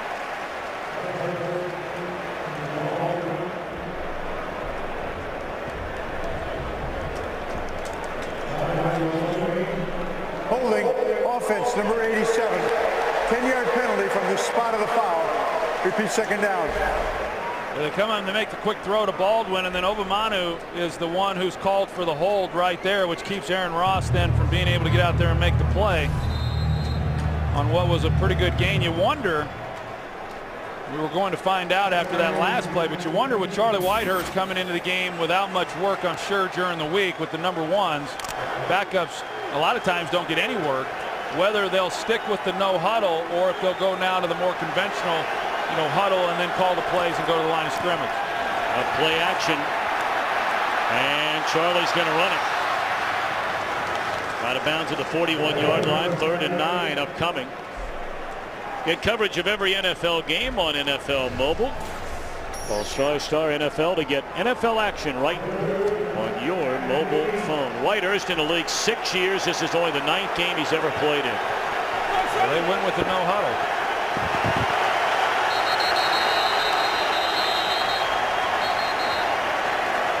Seahawks just can't get out of their own way. All these penalties into the first half, and now to begin the second. Ball start, offense, the center. Illegal snap. 5-yard penalty. It's 3rd down. Let's go downstairs to Pam Oliver. Well, Tom, the word on Tavares Jackson, he has a right shoulder injury, and his return today is questionable. Back to you. Pam, thanks. That's a shame. Well, it is, because not only was he playing well today, but he's dealt with a lot of hits throughout the early part of this year, even going back to preseason, and he's hung in there and he's done a nice job with it all. Well, they're coming after Whitehurst. They're going to roll him out, and his throw is caught by Baldwin, but short of the first down. It's not bad, though. That's as you said, Charlie Whitehurst hasn't played a whole lot of football in this league. We had the first start last year against these New York Giants, had a tough day, as we see Tavares Jackson there underneath the stadium. But to come in and make some of the throws that he has made, and then the penalty set him back, even that 3rd down throw, to at least be able to settle in, knowing that he likely is going to have to finish this game. Well, here we are midway through this 3rd quarter, and neither team can get it started offensively. End over end punt, and that will be down inside the 5. Richard Sherman there to get it.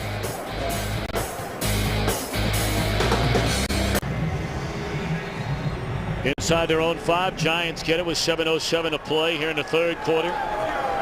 14-14 game. See the numbers on Manning. An interception, also has lost a fumble. Ball out, set. 180. And that's a safety. Holy mackerel. Anthony Hargrove. You got to wonder if he was ever touched. Wow. I mean, he just shot back there into the backfield. Yeah, I think DJ Ware doesn't think he was ever touched, and he wasn't. You got to secure the inside gaps down there, especially, and Anthony Hargrove just comes right through that offensive line and just blows up DJ Ware. Of course, Hargrove, a guy that the Saints did not want to give up.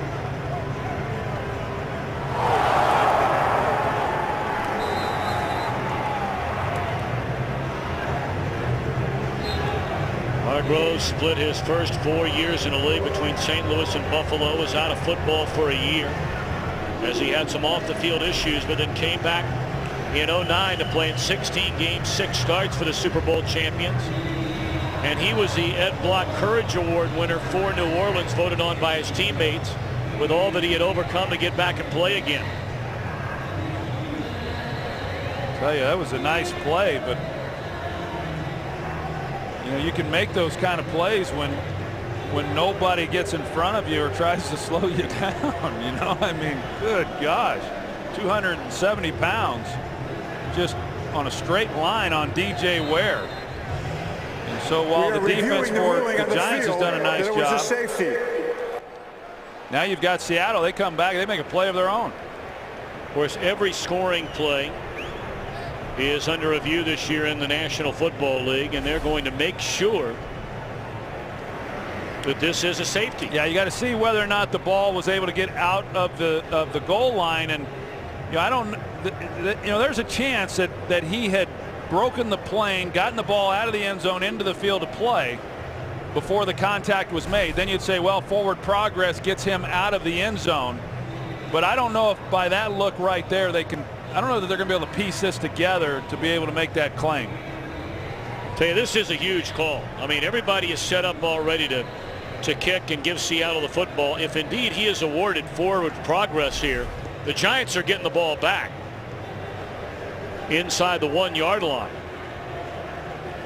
And we're joined by the former head of NFL officials, Mike Pereira. Mike, how do you see it back there in Los Angeles?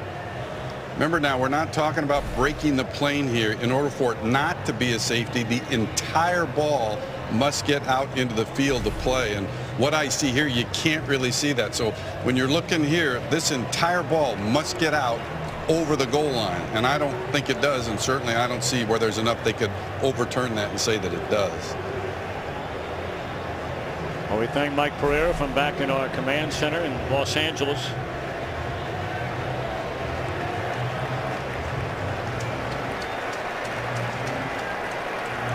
Well, the Giants offense is walking back on the field. Of course, I don't know if they know something we don't. The ruling on the field stands. It is a safety. They're going back now. The entire ball must get entirely out of the end zone, and in order for it not to be a safety. I think they thought that they were going to influence the decision. Let's act like they got it out of the end zone, and maybe they'll go along with it. They just put their head down and went shuffling back over to the bench. So with everything that we've had happen, missed chances, fumbles, 2 of them by Seattle, down in the red zone. Our first score here in the second half of all things is a safety. So now a kick from a 20 by the punter Weatherford. And Leon Washington from the 18. Again, that field position we talked about all day. Here's Eli Manning and Henry Hynoski. They're going to walk out onto the field even before the ruling was made. No, I guess not. I think Eli knew all along. The offensive linemen were 20 yards out ahead of him. I think Chris Snee was the leader of that group. Take a look at what the Seahawks have been unable to do their last 7 possessions. They punted it 4 times, turned it over twice. So they now have a lead. Lynch, good play coming down the line, made by Jaquan Williams. They like Williams a lot, rookie out of South Florida. Yeah, he's gotten more and more playing time, and they want to be real careful about how much they put on his plate, but every time they ask him to do something, he picks it up pretty well. He's going to be a guy who's going to have a lot more playing time as this year unfolds. Play action, wide open. Good throw, catch made by Golden Tate. It's going to be interesting to see where they spot this. Deion Grant thought Tate was down, appeared to touch him, and then the play continued and got an extra couple of yards here in hurry-up mode again. It's pretty impressive for Charlie Whitehurst, who, as I said, probably didn't get hardly any snaps during the week, to come right out here and run this no huddle. Sidney Rice just tripped up.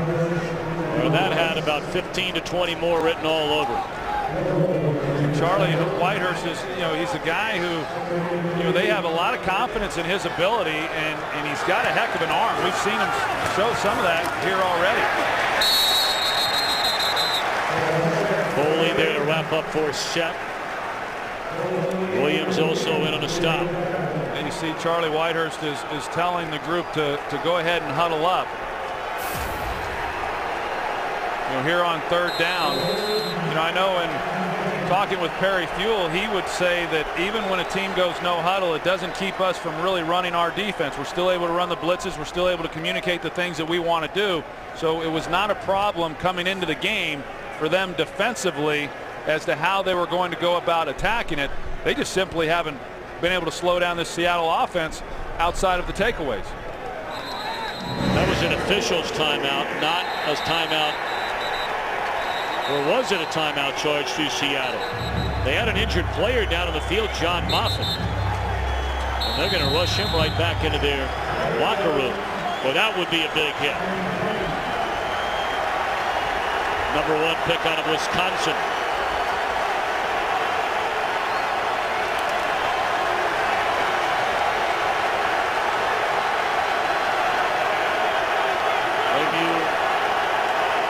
Pierre takes over, and Whitehurst steps out of a sure sack and is still dropped for a 2-yard loss.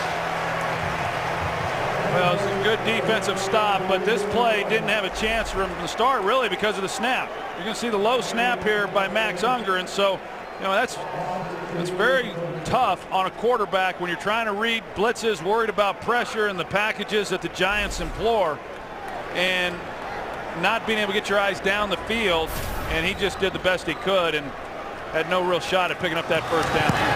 So again, the Giants defense able to make a play, and another good punt by Ryan. For a second straight possession, the Giants get the ball inside their own 5. Here's some of the problems that the Giants have had with the snaps as well, with Kevin Booth taking over for David Boss. Came in last week and then of course made the start here today, but when you're not getting the snaps exactly where you want them as the quarterback, and now you can't just concern yourself with the pass routes or reading the coverages, where are the safeties going, where are my hot reads, all those things that are necessary for quarterback play, and now you have to concern yourself right from the start as look, where's the snap going to be? That's pretty unsettling. The first start that Boss has missed in 4 years. Wrapped up after making the catches. Manningham, gain of close to 5. Let's check in with Kurt Menefee. Well, this is a tale of the good and the bad for the Eagles. Michael Vick runs it 53 yards. In the process, passes Randall Cunningham on the all-time career rushing list for a quarterback, and it's set up a touchdown, so they pulled it within 28 of 14 of Buffalo. But since then, they've turned it over in their own territory. Bills have the ball and the lead. Tom and Troy? Well, the Vikings, or rather the Eagles, of course, have really struggling. What a nice throw. Back shoulder, and coming back to get it, Hakeem Nicks a first down. I talked to Eli Manning about this back shoulder throw. They're really good at it here in New York, and it's not something that's predetermined in the huddle. It really is based on what Eli sees, and if he feels that the corner's on top, he'll throw it then to the back shoulder. If he feels that the corner's trailing, he'll go ahead and throw the fade up the field. It's up to the receiver, in this case Hakeem Nicks, to then adjust to the throw. That was great execution. Hey, easy. Hey, 31's the mic. 31's the mic. He's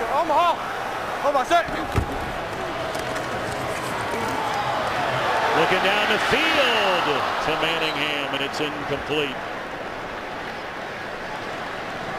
Manningham is the home run hitter. And his Giants receiving for tonight, 7 Eastern, 4 Pacific, Game 2 of the American League Championship Series. Max Scherzer gets the ball for Detroit. Derek Holland for Texas. Legends born in October. Game 2 tonight, 7 Eastern, 4 Pacific, only on Fox. You know, of course, Reggie Jackson, he's Mr. October, but you know, here in New York, Eli Manning, his record, they start calling him Mr. October before long. That's the 3rd year in a row they've gotten off to a good start. Well, it is. You know, you talked about, you know, Tom Coughlin and wanting to finish here today. I mean, just how about finishing a season? You know, go back to 2009. They began the year 5-0 and failed to make the playoffs, and then last year began the year 6-2 and failed to make the playoffs. And you know, it seems like they always start the year off pretty good, you know, under Tom Coughlin, and yet they've had those years where they've struggled down the stretch, the last 2 in particular. But I think that's why he likes this team. We'll see what happens the rest of this day, you know, as to whether he likes them at some point tonight. But I know he likes the way they finished the last 2 weeks. Almost intercepted by Thurman. They brought the house against Manning on 3rd down.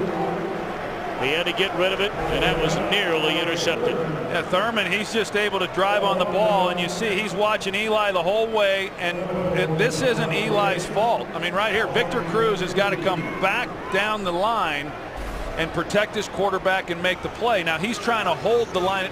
He's trying to hold the 1st down line, is why Victor Cruz didn't work back. But you'd rather not have the 1st down and have possession of the ball as opposed to an interception, which almost happened. Washington able to avoid the sideline.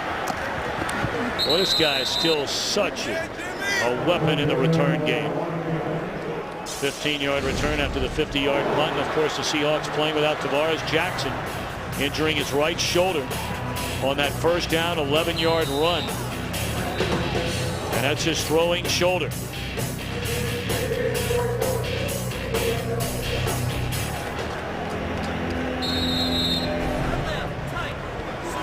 It's a little dangerous over there on the sideline. You got to be real careful, you know, when you always got a get back guy. I don't guess Seattle has one of those players, but how many times do you hear of a coach blowing out a knee because of a play just like that? 1st down, left alone but out of bounds. Anthony McCoy. Yeah, Anthony McCoy just lost track of where he was on the field. He got turned around, didn't realize the sideline was as close to him as it was. You know, he was wide open. He's got to throttle that down. Should have been an easy completion.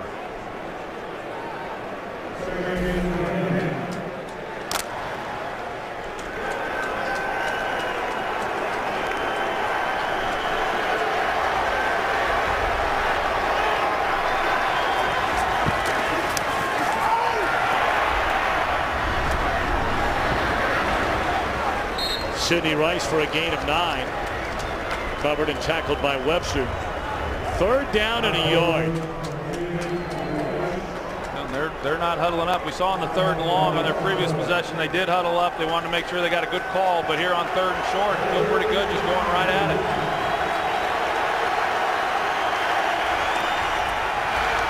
What a throw and what a catch made by Rice. I mean, that was great coverage by Webster. There is a penalty flag in a secondary. Couldn't place that ball any better than what Charlie Whitehurst just did. Where Sidney Rice had the unbelievable 2009. Before the pass was thrown, holding defense number 26. 5-yard penalty from the previous spot and an automatic 1st down. Here's the throw by Whitehurst, and you're going to see just how accurate he had to be with it. You got to get it out in front.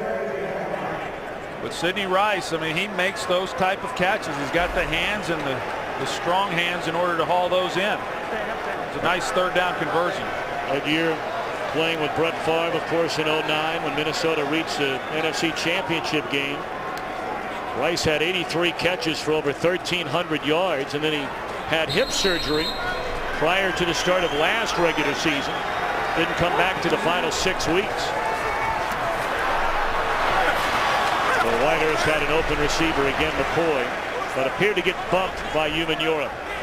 Hey, you know, you talk about Sidney Rice, and really, up until that year with Favre, he had some injuries, but you know that nobody was talking about him. Didn't really think of him as being that great of a player. He had the big year in '09 with Favre, and those years that he played prior to Favre were with Tavares Jackson. So, you know, we'll see, you know, how the chemistry works as we move through the year between those two guys.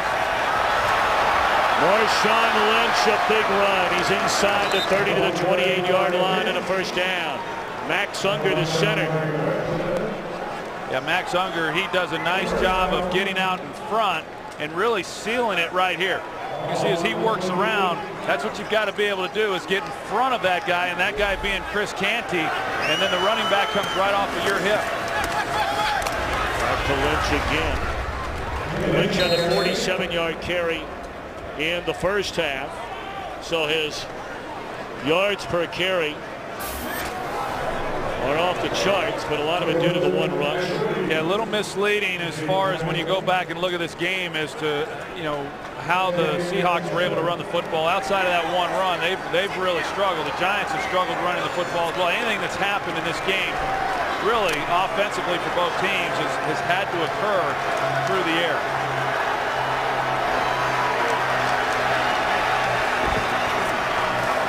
Lynch coming down along here, Cole to make the tackle. Third down at the 24. That'll be the final play in the third quarter.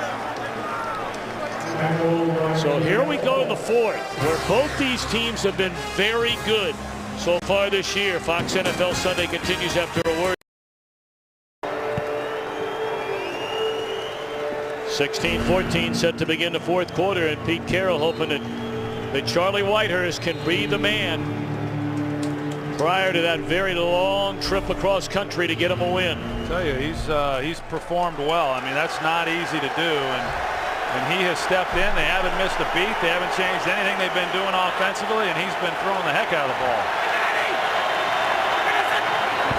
Blitz coming, 3rd and 5, and Whitehurst remarkably held on to the ball despite the hit from his former teammate Deion Grant. Yeah, Charlie missed him one there. They brought the blitz here on the backside, Deion Grant, and Charlie doesn't see that it's coming. And he gets a free run, and how Charlie Whitehurst was able to hang on to that is beyond me, because he's got his arm back, and when he gets hit, and he's still able to maintain possession. It's a good job by him, but he missed the hot read there of getting the ball out. Now still on for his first field goal try, 51 yards after the sack. He's got plenty of left, career long of 54, and that one is hammered. Wow. Makes you perhaps see why Pete Carroll tried the 61-yarder last week. I was going to say, he's not afraid to attempt a long field goal.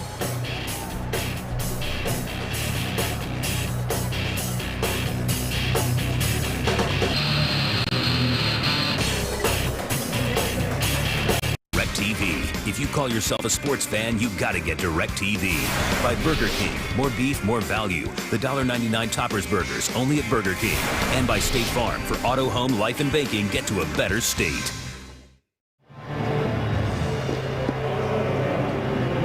Nine plays, 33 yards.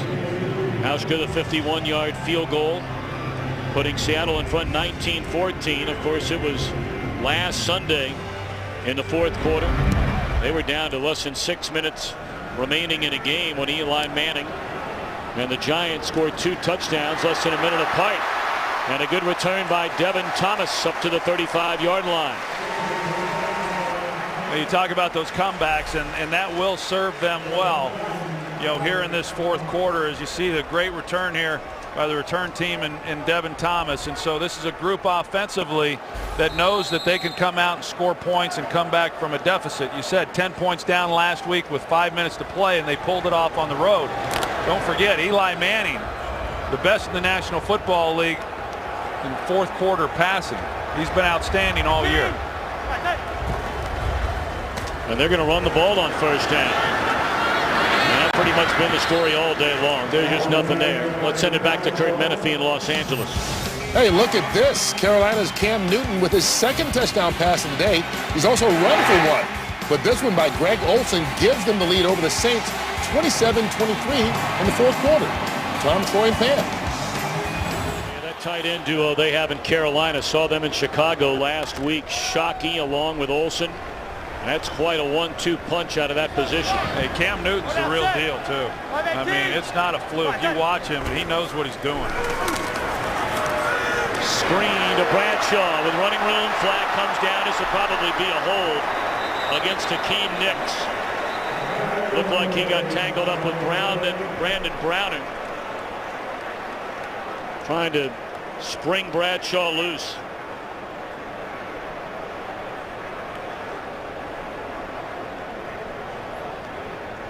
Pass interference offense, number 88, was blocking downfield before the pass was caught. 10-yard penalty, repeat second down. I'm not sure about that one. You know, it looked like he might have been blocking, but I think he got more engaged. I think it was more Brandon Browner who got engaged with him. I think Hakeem Nicks recognizes man coverage, and so he's trying to run him off, and Browner engages with Nicks to keep him from getting off the ball, and I didn't see that it was really blocking on Nicks's part. I didn't see it quite the same way they saw it. 57. Hinoski had to slowly walk off the field a moment ago. Second down, short pickup on the catch by Cruz.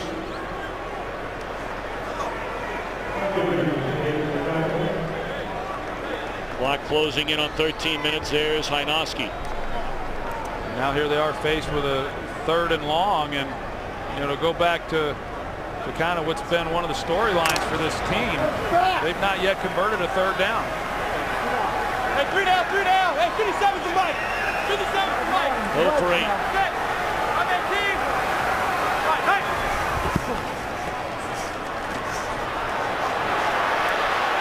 Looking for Cruz. And it's caught after being tipped, and Cruz to the end zone.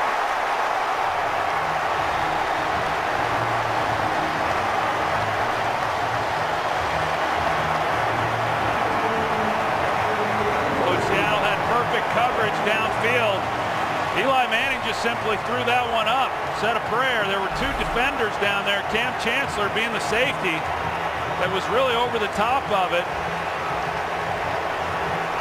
And probably should have been able to intercept that ball because he's the one who's driving on it and had the best chance. But Victor Cruz, it goes up in the air. He stays with it and is able to haul it in.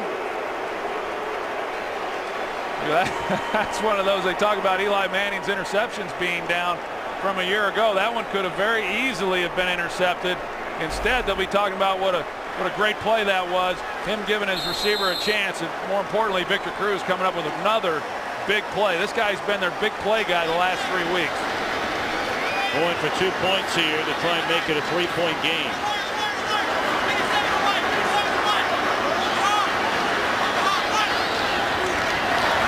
Got it off. And they convert the 2-point conversion. Victor Cruz, the breakout game against Philadelphia. You'll never forget this one. You'll be watching it all night tonight. Seattle might be watching it all week.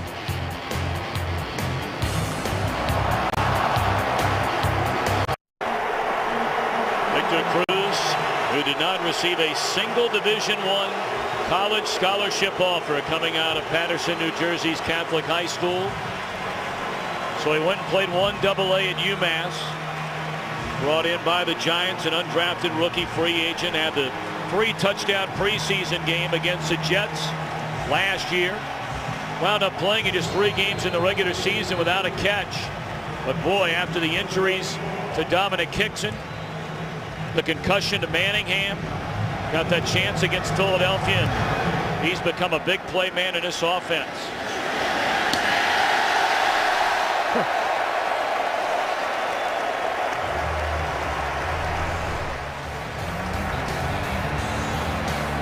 A 68-yard score to give the Giants their first lead of the afternoon. Today's game is sponsored by the Ford F-150, the only truck available with EcoBoost.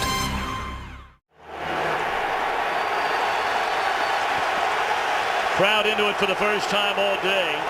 Giants with a 3-point lead, nearly an entire quarter left.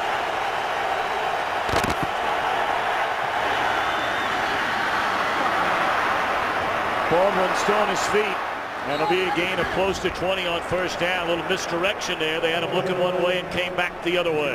It was really well designed. Initially, you're going to see Marshawn Lynch at the top, and it got coverage away from him. Kenny Phillips initially was coming on the blitz, and so he had to go to his left to cover, and they came right back the opposite side with the screen for a nice gain. Whitehurst backing up, just throws it away. We'll go back to Victor Cruz. You know, after that play last week, I think he got a little tired of the attention that he got from the media having to explain himself. I think he'll be posting up in his locker all week long, welcoming all the questions about that third down catch. Yeah, he had enough. Yeah. Second down and 10. They give it to Lynch. He pushes forward for a gain of 5.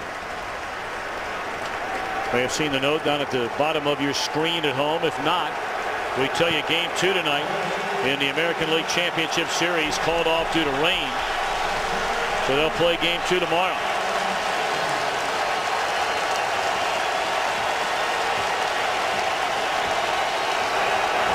They're playing coverage on the outside. It looks like Baldwin in the middle is going to have to be the guy who wins.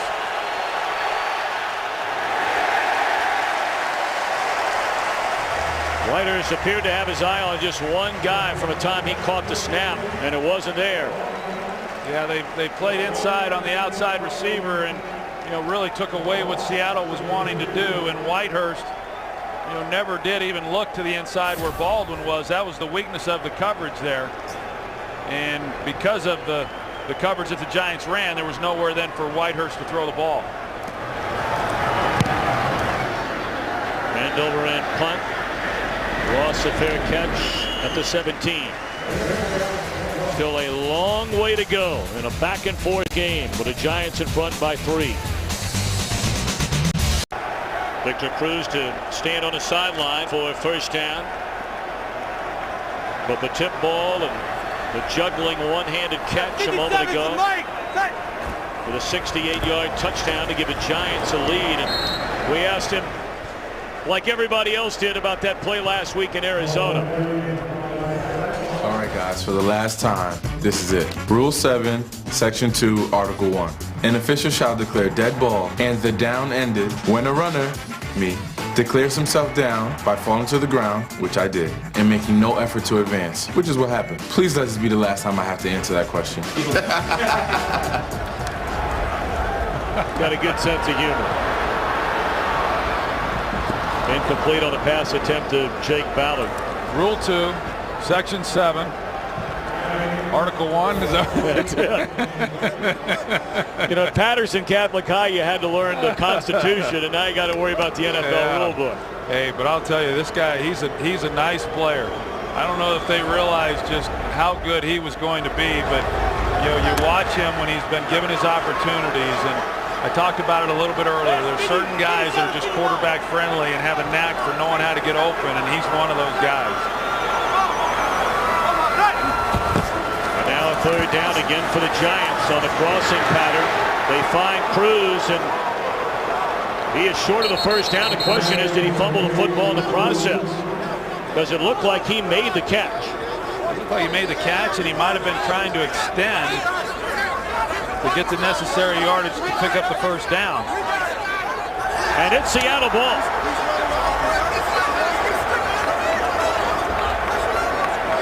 No, he's just trying to fight to get extra yards. He wasn't extending the ball at all, and they just knocked it out. It looked like it might have been Walter Thurman, who again is getting his opportunity because of the injury to Marcus Trufant, but he comes in and is able to strip it loose. Had 6 turnovers in the game, 2 of them by Seattle inside the red zone. We've had a safety, 9 sacks, a tip ball that turned into a 68-yard touchdown, Tom Coughlin can't believe it. Well, maybe Victor Cruz won't be in front of his locker this week.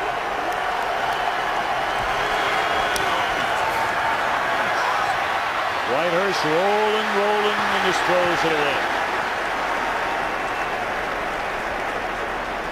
So here Charlie Whitehurst in relief of Tavares Jackson. And Matthias Kiwanuka. Looks like he's got a cramp in his calf. That's the way he's massaging the back of it and grabbing his toe. And you think about it right now, 3-point lead by the Giants. They get the ball, and you then want to be able to move the ball down the field, come away with points, take time off the clock. Obviously, if you're unable to do that, at least punt. And within a matter of minutes, all of a sudden here you got Seattle on the 25-yard line in a position to at least tie the game and hoping to take the lead.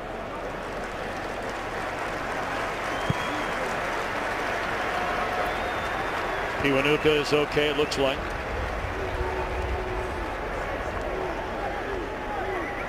Well, the Seahawks already well within field goal range. We've seen Hauska hit from 51 yards out today already. Now, this game is a lot like what the Giants season was last year in terms of takeaways and turnovers. Here the offense has turned the ball over 3 times, and then defensively they've kind of saved them in a lot of ways, and they've created 3 takeaways.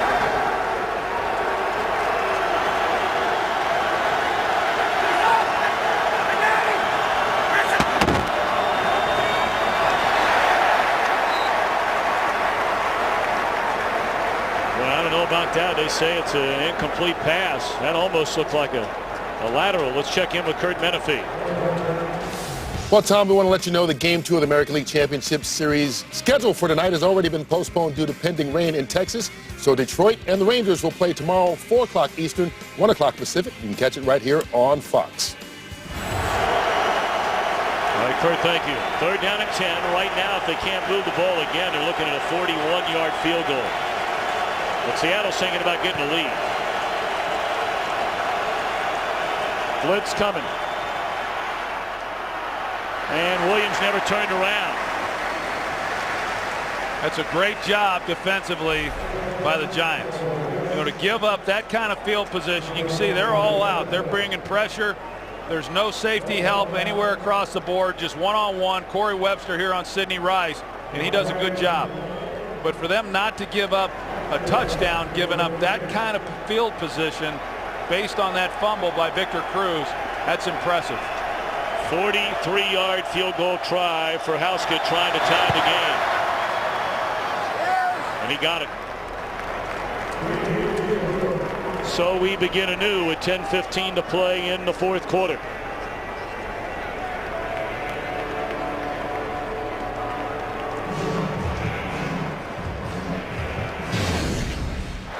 Well, for Cruz, that's pretty much the way it goes in a big city. You can go from hero to GOAT in a blink of an eye. Yeah, that's pretty representative, really, of this whole team. I mean, the offense has come out and looked good initially, then they've struggled defensively. They've given up a lot of yards. They've gotten the takeaways and done some things when they've needed to, and then the individuals such as Victor Cruz. But Tom Coughlin has talked about it. He talked to Pam Oliver coming out at half. Hey, we have to finish. I talked about it. He's very pleased. He likes this team, the way they've handled their business the last couple of weeks, something last year they were unable to do. And you know what? You come into games like this sometimes. It's hard to get up each and every week, and I'm sure after those 2 emotional wins, playing at home against a team that had been struggling like the Seattle Seahawks, they didn't reach the same level of intensity as what you would have against the Philadelphia Eagles or maybe some of the other teams, and now they're in a dogfight. See what happens.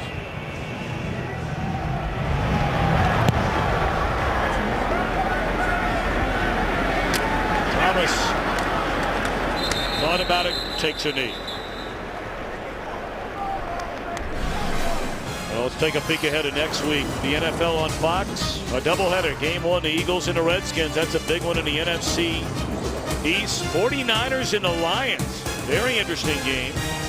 And you and I will be at America's Game of the Week. The Dallas Cowboys in New England. Sorry, Tom. How about the Lions on Monday night tomorrow night? That place will be jumping, man. Been a long time since those fans in Detroit have got to go to a football game on Monday night. And they're great fans. They're some of the best fans, most loyal fans in all the professional sports. They've been selling out every game there for decades, and there had been a lot to cheer about for the overwhelming majority of years there in the Motor City.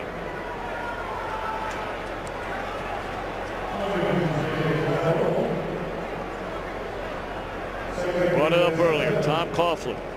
Every day the players will tell you, need to finish, need to finish, need to finish. In the fourth quarter, the final 4 games of last year, they were outscored 49-7. They won 10 games, but a tiebreaker kept them out of the playoffs. Well, they've outscored the opposition big so far this year. And this is a first down carry for Bradshaw to the 31. Pam Oliver. Well, Tom, injuries continue to mount for the Seahawks. Outside linebacker Leroy Hill is the latest. He's got a hamstring injury, and he is out for the rest of the day. Back to you. Already nicked up a little bit on that side of the football coming into the game. They just signed David Vobora earlier this week when their special teams leader Matt McCoy got hurt last week. Yeah, he's on the field now. Pump fake.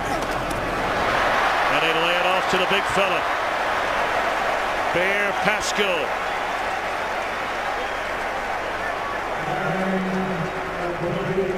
And he's up to the 47-yard line, a gain of 17. That was good patience by Eli Manning, and he was able to remain patient because he had good protection. So he didn't have to try to force a throw. You saw the shoulder fake. He's trying to get some people moved defensively, fit a ball into the outside, but then he's able to come back underneath to Pasco for a nice gain. 5-18. And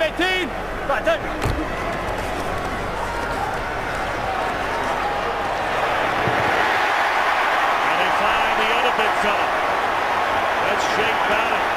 He's still on his feet. That's Bavaro-esque. See Jake Ballard, Eli Manning's able to hold this ball. He's just waiting and waiting and waiting for Ballard to get down the field so that he could lay it in there. Eli Manning knew right from the snap that he was the guy who was going to get the ball. It was just a matter of whether or not Ballard was going to get there fast enough so that he could turn it loose. That is somewhat like Bavaro, but I'm not ready to anoint him just yet. You know I didn't mean it that way. I just meant the way it took 9 guys to tackle.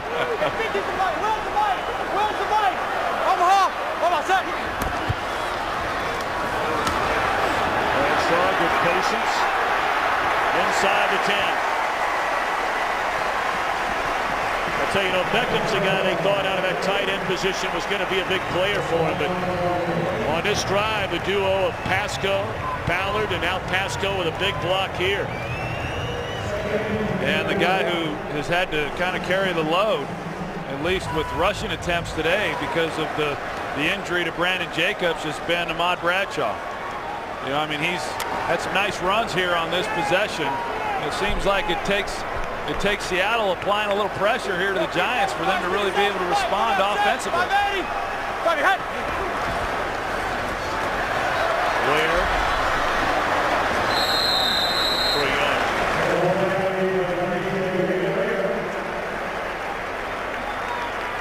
Clock under 7 minutes.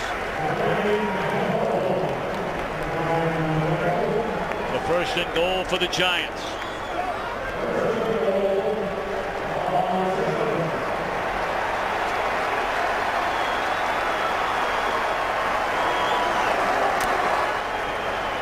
Bradshaw stays on the sideline.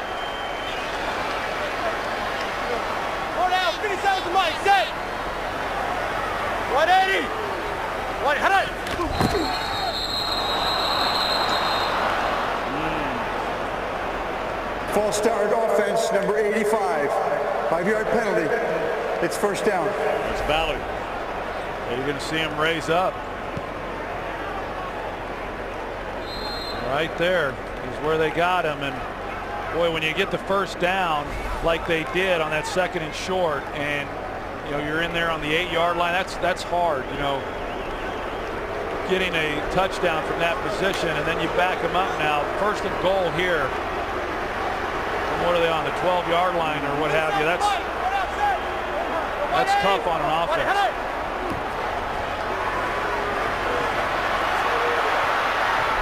Wisely throwing it away is Peyton Manning under heavy pressure by Brandon Mebane. 2nd and goal. Yeah, so now for Seattle defensively, they've got to make a stop of their own.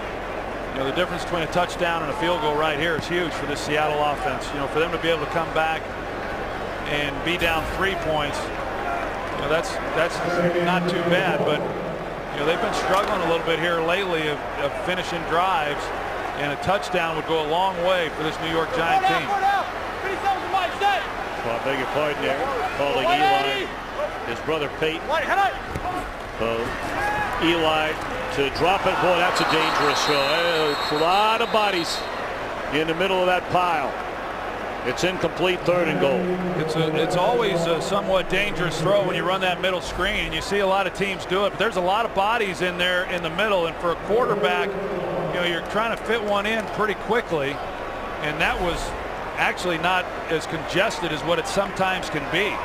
I mean, it's challenging, and then when you got a guy who pops one up in the air, yeah, that's going to make your heart stop if you're Tom Coughlin. Eli this quarter has hit on 5 out of 8, 127 yards and a touchdown. 3rd down and goal. And Cruz is down at the 8. Out comes the field goal unit. Yeah, so that's a good defensive stop right there for Seattle, and I think that it really comes about because of the false start on Jake Ballard, because otherwise I think that they have a whole different set of plays as to what they were going to do from the 8-yard line as opposed to the 13-yard line. Should be noted the Giants' long snapper Zach Diassi had to leave the game earlier, so Jim Cordell, who they just signed this week, is in, and it's a high snap. But a nice catch and a good hold made by Weatherford on a 26-yard field goal try.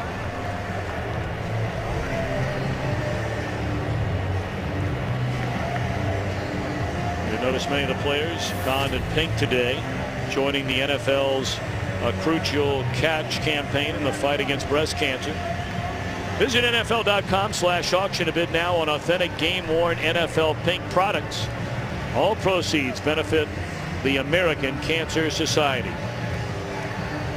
We see a lot of these players out here wearing the pink, because of the Breast Cancer Awareness Month, and it's really great to see. I know it's impacted a lot of players, but even for those that it hasn't, they've been awfully generous in their support.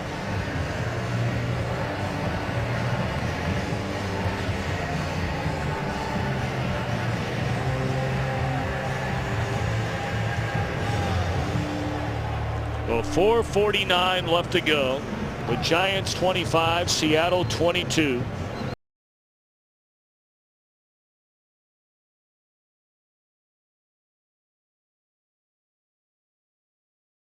Eli Manning made it his 16th fourth quarter or overtime come from behind win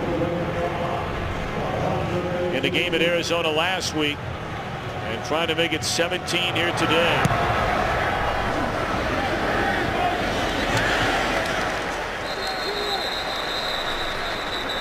It hasn't necessarily been a very pretty game. There have been all kinds of turnovers, big turnovers by Seattle. They jumped in front and had a chance to, if not deliver the knockout punch, made it extremely tough. You think about all of the different emotional swings in this game. Seattle riding high, and they go down with their first possession of the game, score a touchdown. The Giants come right back and answer, and then Seattle's in the red zone, and the Giants are able to get the takeaways, and it's just gone back and forth, and both of these teams have shown a great deal of resiliency hanging in there. And of course, they'll have to try and do it with Seattle without Tavares Jackson, and that's a good start. All the way up to the 43-yard line, the catch made by the rookie Doug Baldwin. Doug Baldwin, he's a lot like Victor Cruz, and just that he's a young player who stepped in and has done a remarkable job. It's a nice play there on first down and a nice throw. Dropped by McCoy. They're talking about Doug Baldwin, and Tavares Jackson was at home watching Monday Night Football one night, and he got a text message late. It was Doug Baldwin texting him about some of the things that he saw from this Giants defense, and that's the kind of study habits this young player has.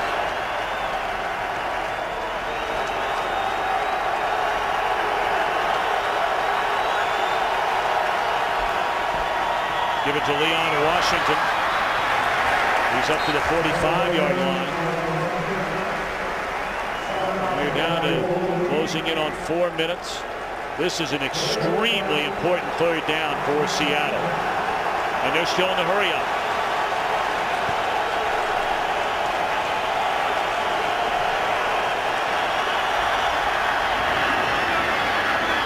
Looked like Baldwin got enough for the first down. Yeah, that was Baldwin, though, not really knowing exactly where he was. They've got to give a measurement on this play. I'm not sure they're going to go ahead and signal first down. But if Baldwin had known right where he was, immediately you catch that ball and you get going north and south and make sure you pick up the first down. Whitehurst down the field, and this time McCoy hangs on. And it's down to the Giant 28. And you've got left tackle Russell Okun, who's a little banged up. He's having a hard time getting back to the line of scrimmage. Just they might want to talk about huddling, but they've got the Giants on the rope, so they don't want to do that. But he's hurting out there on the left tackle position.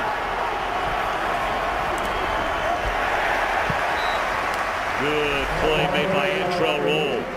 That previous play, he was blocking Osayi-Umenyiora, and he went down, and he would have. Well, he's coming off the field now. Tyler Columbus takes his place at tackle. Okung has had major problems with both ankles. And they're still not slowing down on offense.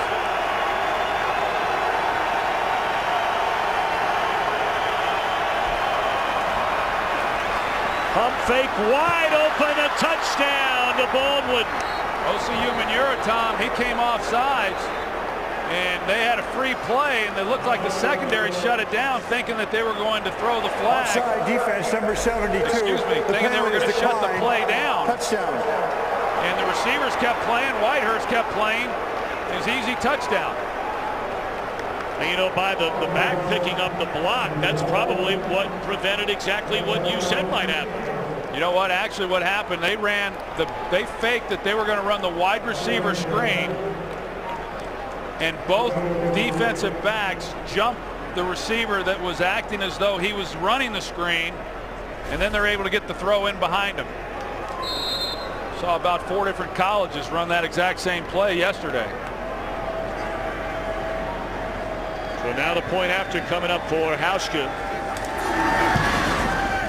And he's got it to make it a 4-point spread. You'll see what happens here.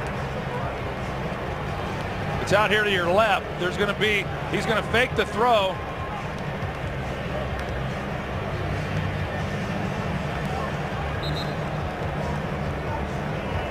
Here it is right here. You see Baldwin, the defensive backs, they jump the outside receiver thinking that it's going to be a quick throw to him.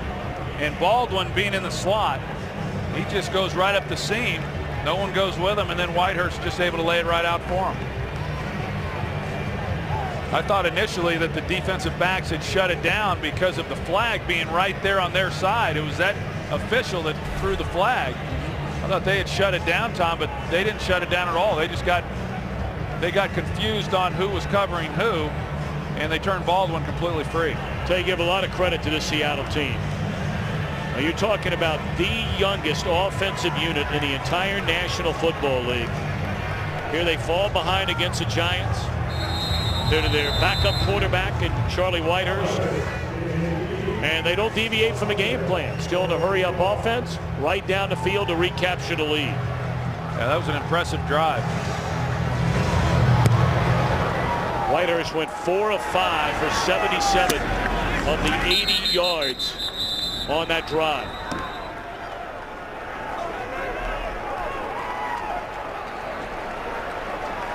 So now Eli, we mentioned the last 2 Giants wins. They've come from behind to do it against Philly in week 3, in Arizona down 10 to win 31-27 last week. Eli in the fourth quarter last week hit on 14 out of 17, 180 yards.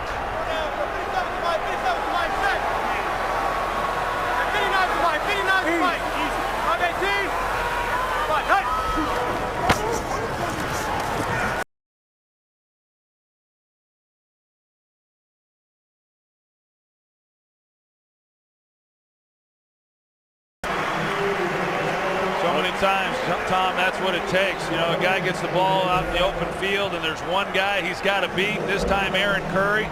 He's unable to wrap him up, so what should have been just a couple of yard gain turns into a nice pickup. Get the snap off before the 2-minute warning. Incomplete. And they still have time for one more play. Giants have all 3 timeouts left.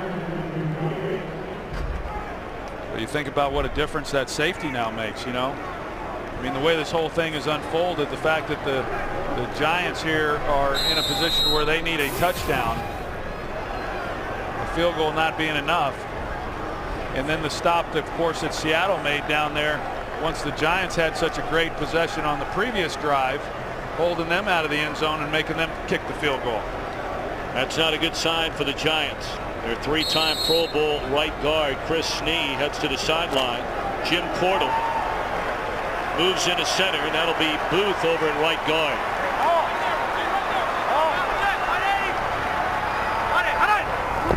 Good snap by Portal. What a catch, and guess who?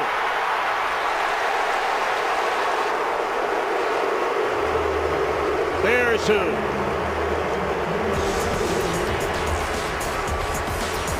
Two-minute warning, 41-yard pass play. Giants will have it at the 24.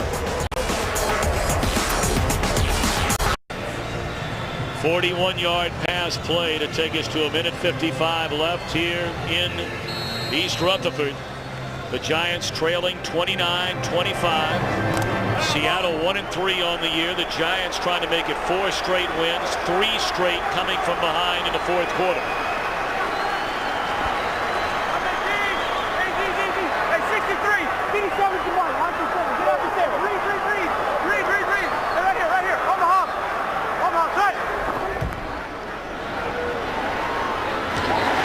Cruz to the 5.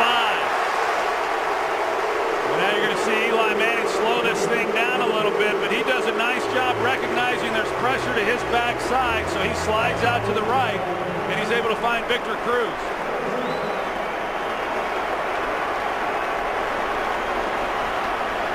Giants first and goal at the 5, trailing 29-25. And flags come down. That'll be against the Giants. False start offense, number 55. 5-yard penalty. It's first down.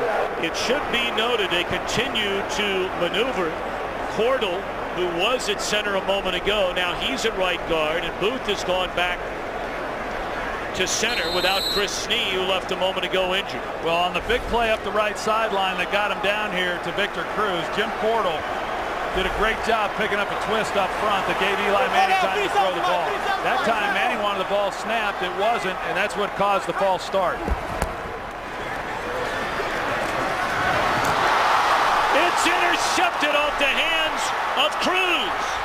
And racing the other way is Brandon Browner. No penalty flags, and the Seahawks are into the end zone. It was Cruz who caught a tip ball for a 68-yard touchdown at the beginning of this quarter. This one off the fingertips of Cruz into the air, and 94 yards the other way for Brandon Browner. It looked like Victor Cruz slipped on his route, and so the ball was out in front of him. He's going to run an angle route. He slips there. The ball's thrown. It's out in front of him because of that, and he's reaching out with one arm, and that's what causes the ball then to go up. So he's unable to haul that in. Ball gets tipped up in the air with 3 defenders there. Browner there for the return.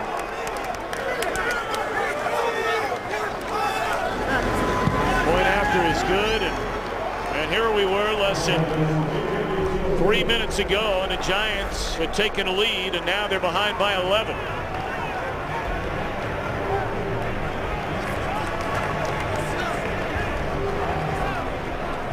Off the fingertips of Cruz, off the fingertip of Chancellor, and look at the celebration off that Seahawks bench. Well, Eli Manning has had himself a really nice day here today without any help to speak of from this running game. And even on that play, it goes down as an interception on Eli Manning, but you know, that's a ball that you've got to be willing to turn loose down there in the red zone. But it was because of the slip by Victor Cruz that then made the ball seem like it was out in front of him more than what it otherwise would have been. And the one arm looked like initially he might be able to haul that in. You see him, he's kind of got it, but he gets hit, ball's tipped up. Browner returns it. And for Seattle, you see Pete Carroll, you know, he talked about it this week that, you know, when you're trying to build a program and build confidence with a team that has been struggling like they did last year, even though, as you said, they won the division, won a playoff game, but off to a tough start here in 2011. This is a big game here in New York, traveling east against a good football team and coming out here with a win. Thomas going to bring it out. And he stopped at the 13-yard line. You're talking about a guy in Cruz who in the fourth quarter made 6 catches alone. Now, those are the numbers overall. 6 of the 8. And all but 15 of the yards have come here in the fourth quarter. Well, and even the last play, I mean, that's just one of, hey, that's one of those things that happens, you know. I mean, you can't even fault him. You know, the fumble, okay, but on that last play, he slips. You know, it happens. These field turf surfaces, we see them around the league, guys slipping from time to time. He slips, trying to make a play, and there wasn't anything that he could really do about it. Just one of those bad breaks that happens from time to time for some teams.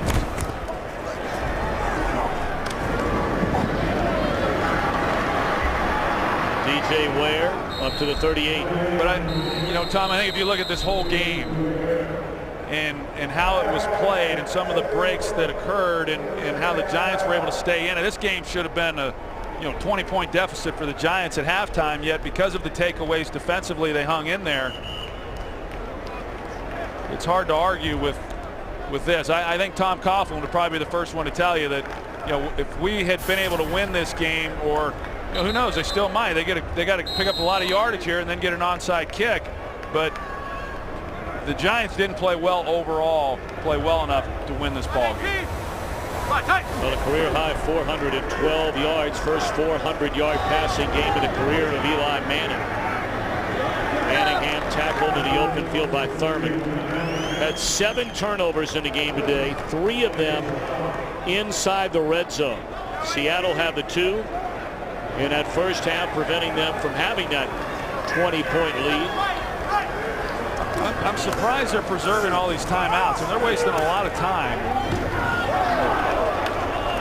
They've got 3 timeouts, and yet they let the clock roll. And granted, it's a 2-possession game. You got to score, you got to get an onside kick. But if you run out of time, it doesn't matter. So why they're not using some of the timeouts when the clock's running, I don't think that's very smart.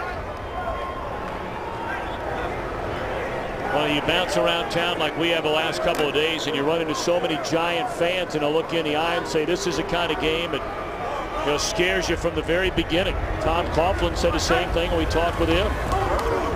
Giants have not been especially a dominant team at home. That one's intercepted. Cam Chancellor will officially put this one to bed. So the 3-game winning streak for the Giants will come to an end, and a 3-year losing streak, nearly 4-year losing streak in the Eastern time zone will come to an end for the Seattle Seahawks. I don't know where Eli was throwing that ball.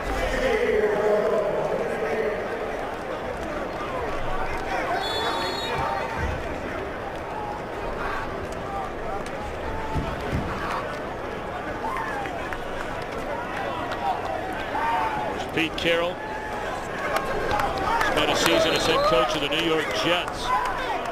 3 years in New England, then went back to the college game where he got a couple of national championships at USC. This is one of his bigger wins in his short tenure as head coach for the Seahawks. Well, he's done a nice job. You know, as bad as that division was last year, for him to be able to win it, even though they were 7-9, more importantly, win a home playoff game against a good New Orleans team last year. Nobody gave him a chance of winning that game. And to come here at 1-3 and find a way to win this game against the Giants, who had been rolling, that's a big win. We'll be back with more in a moment.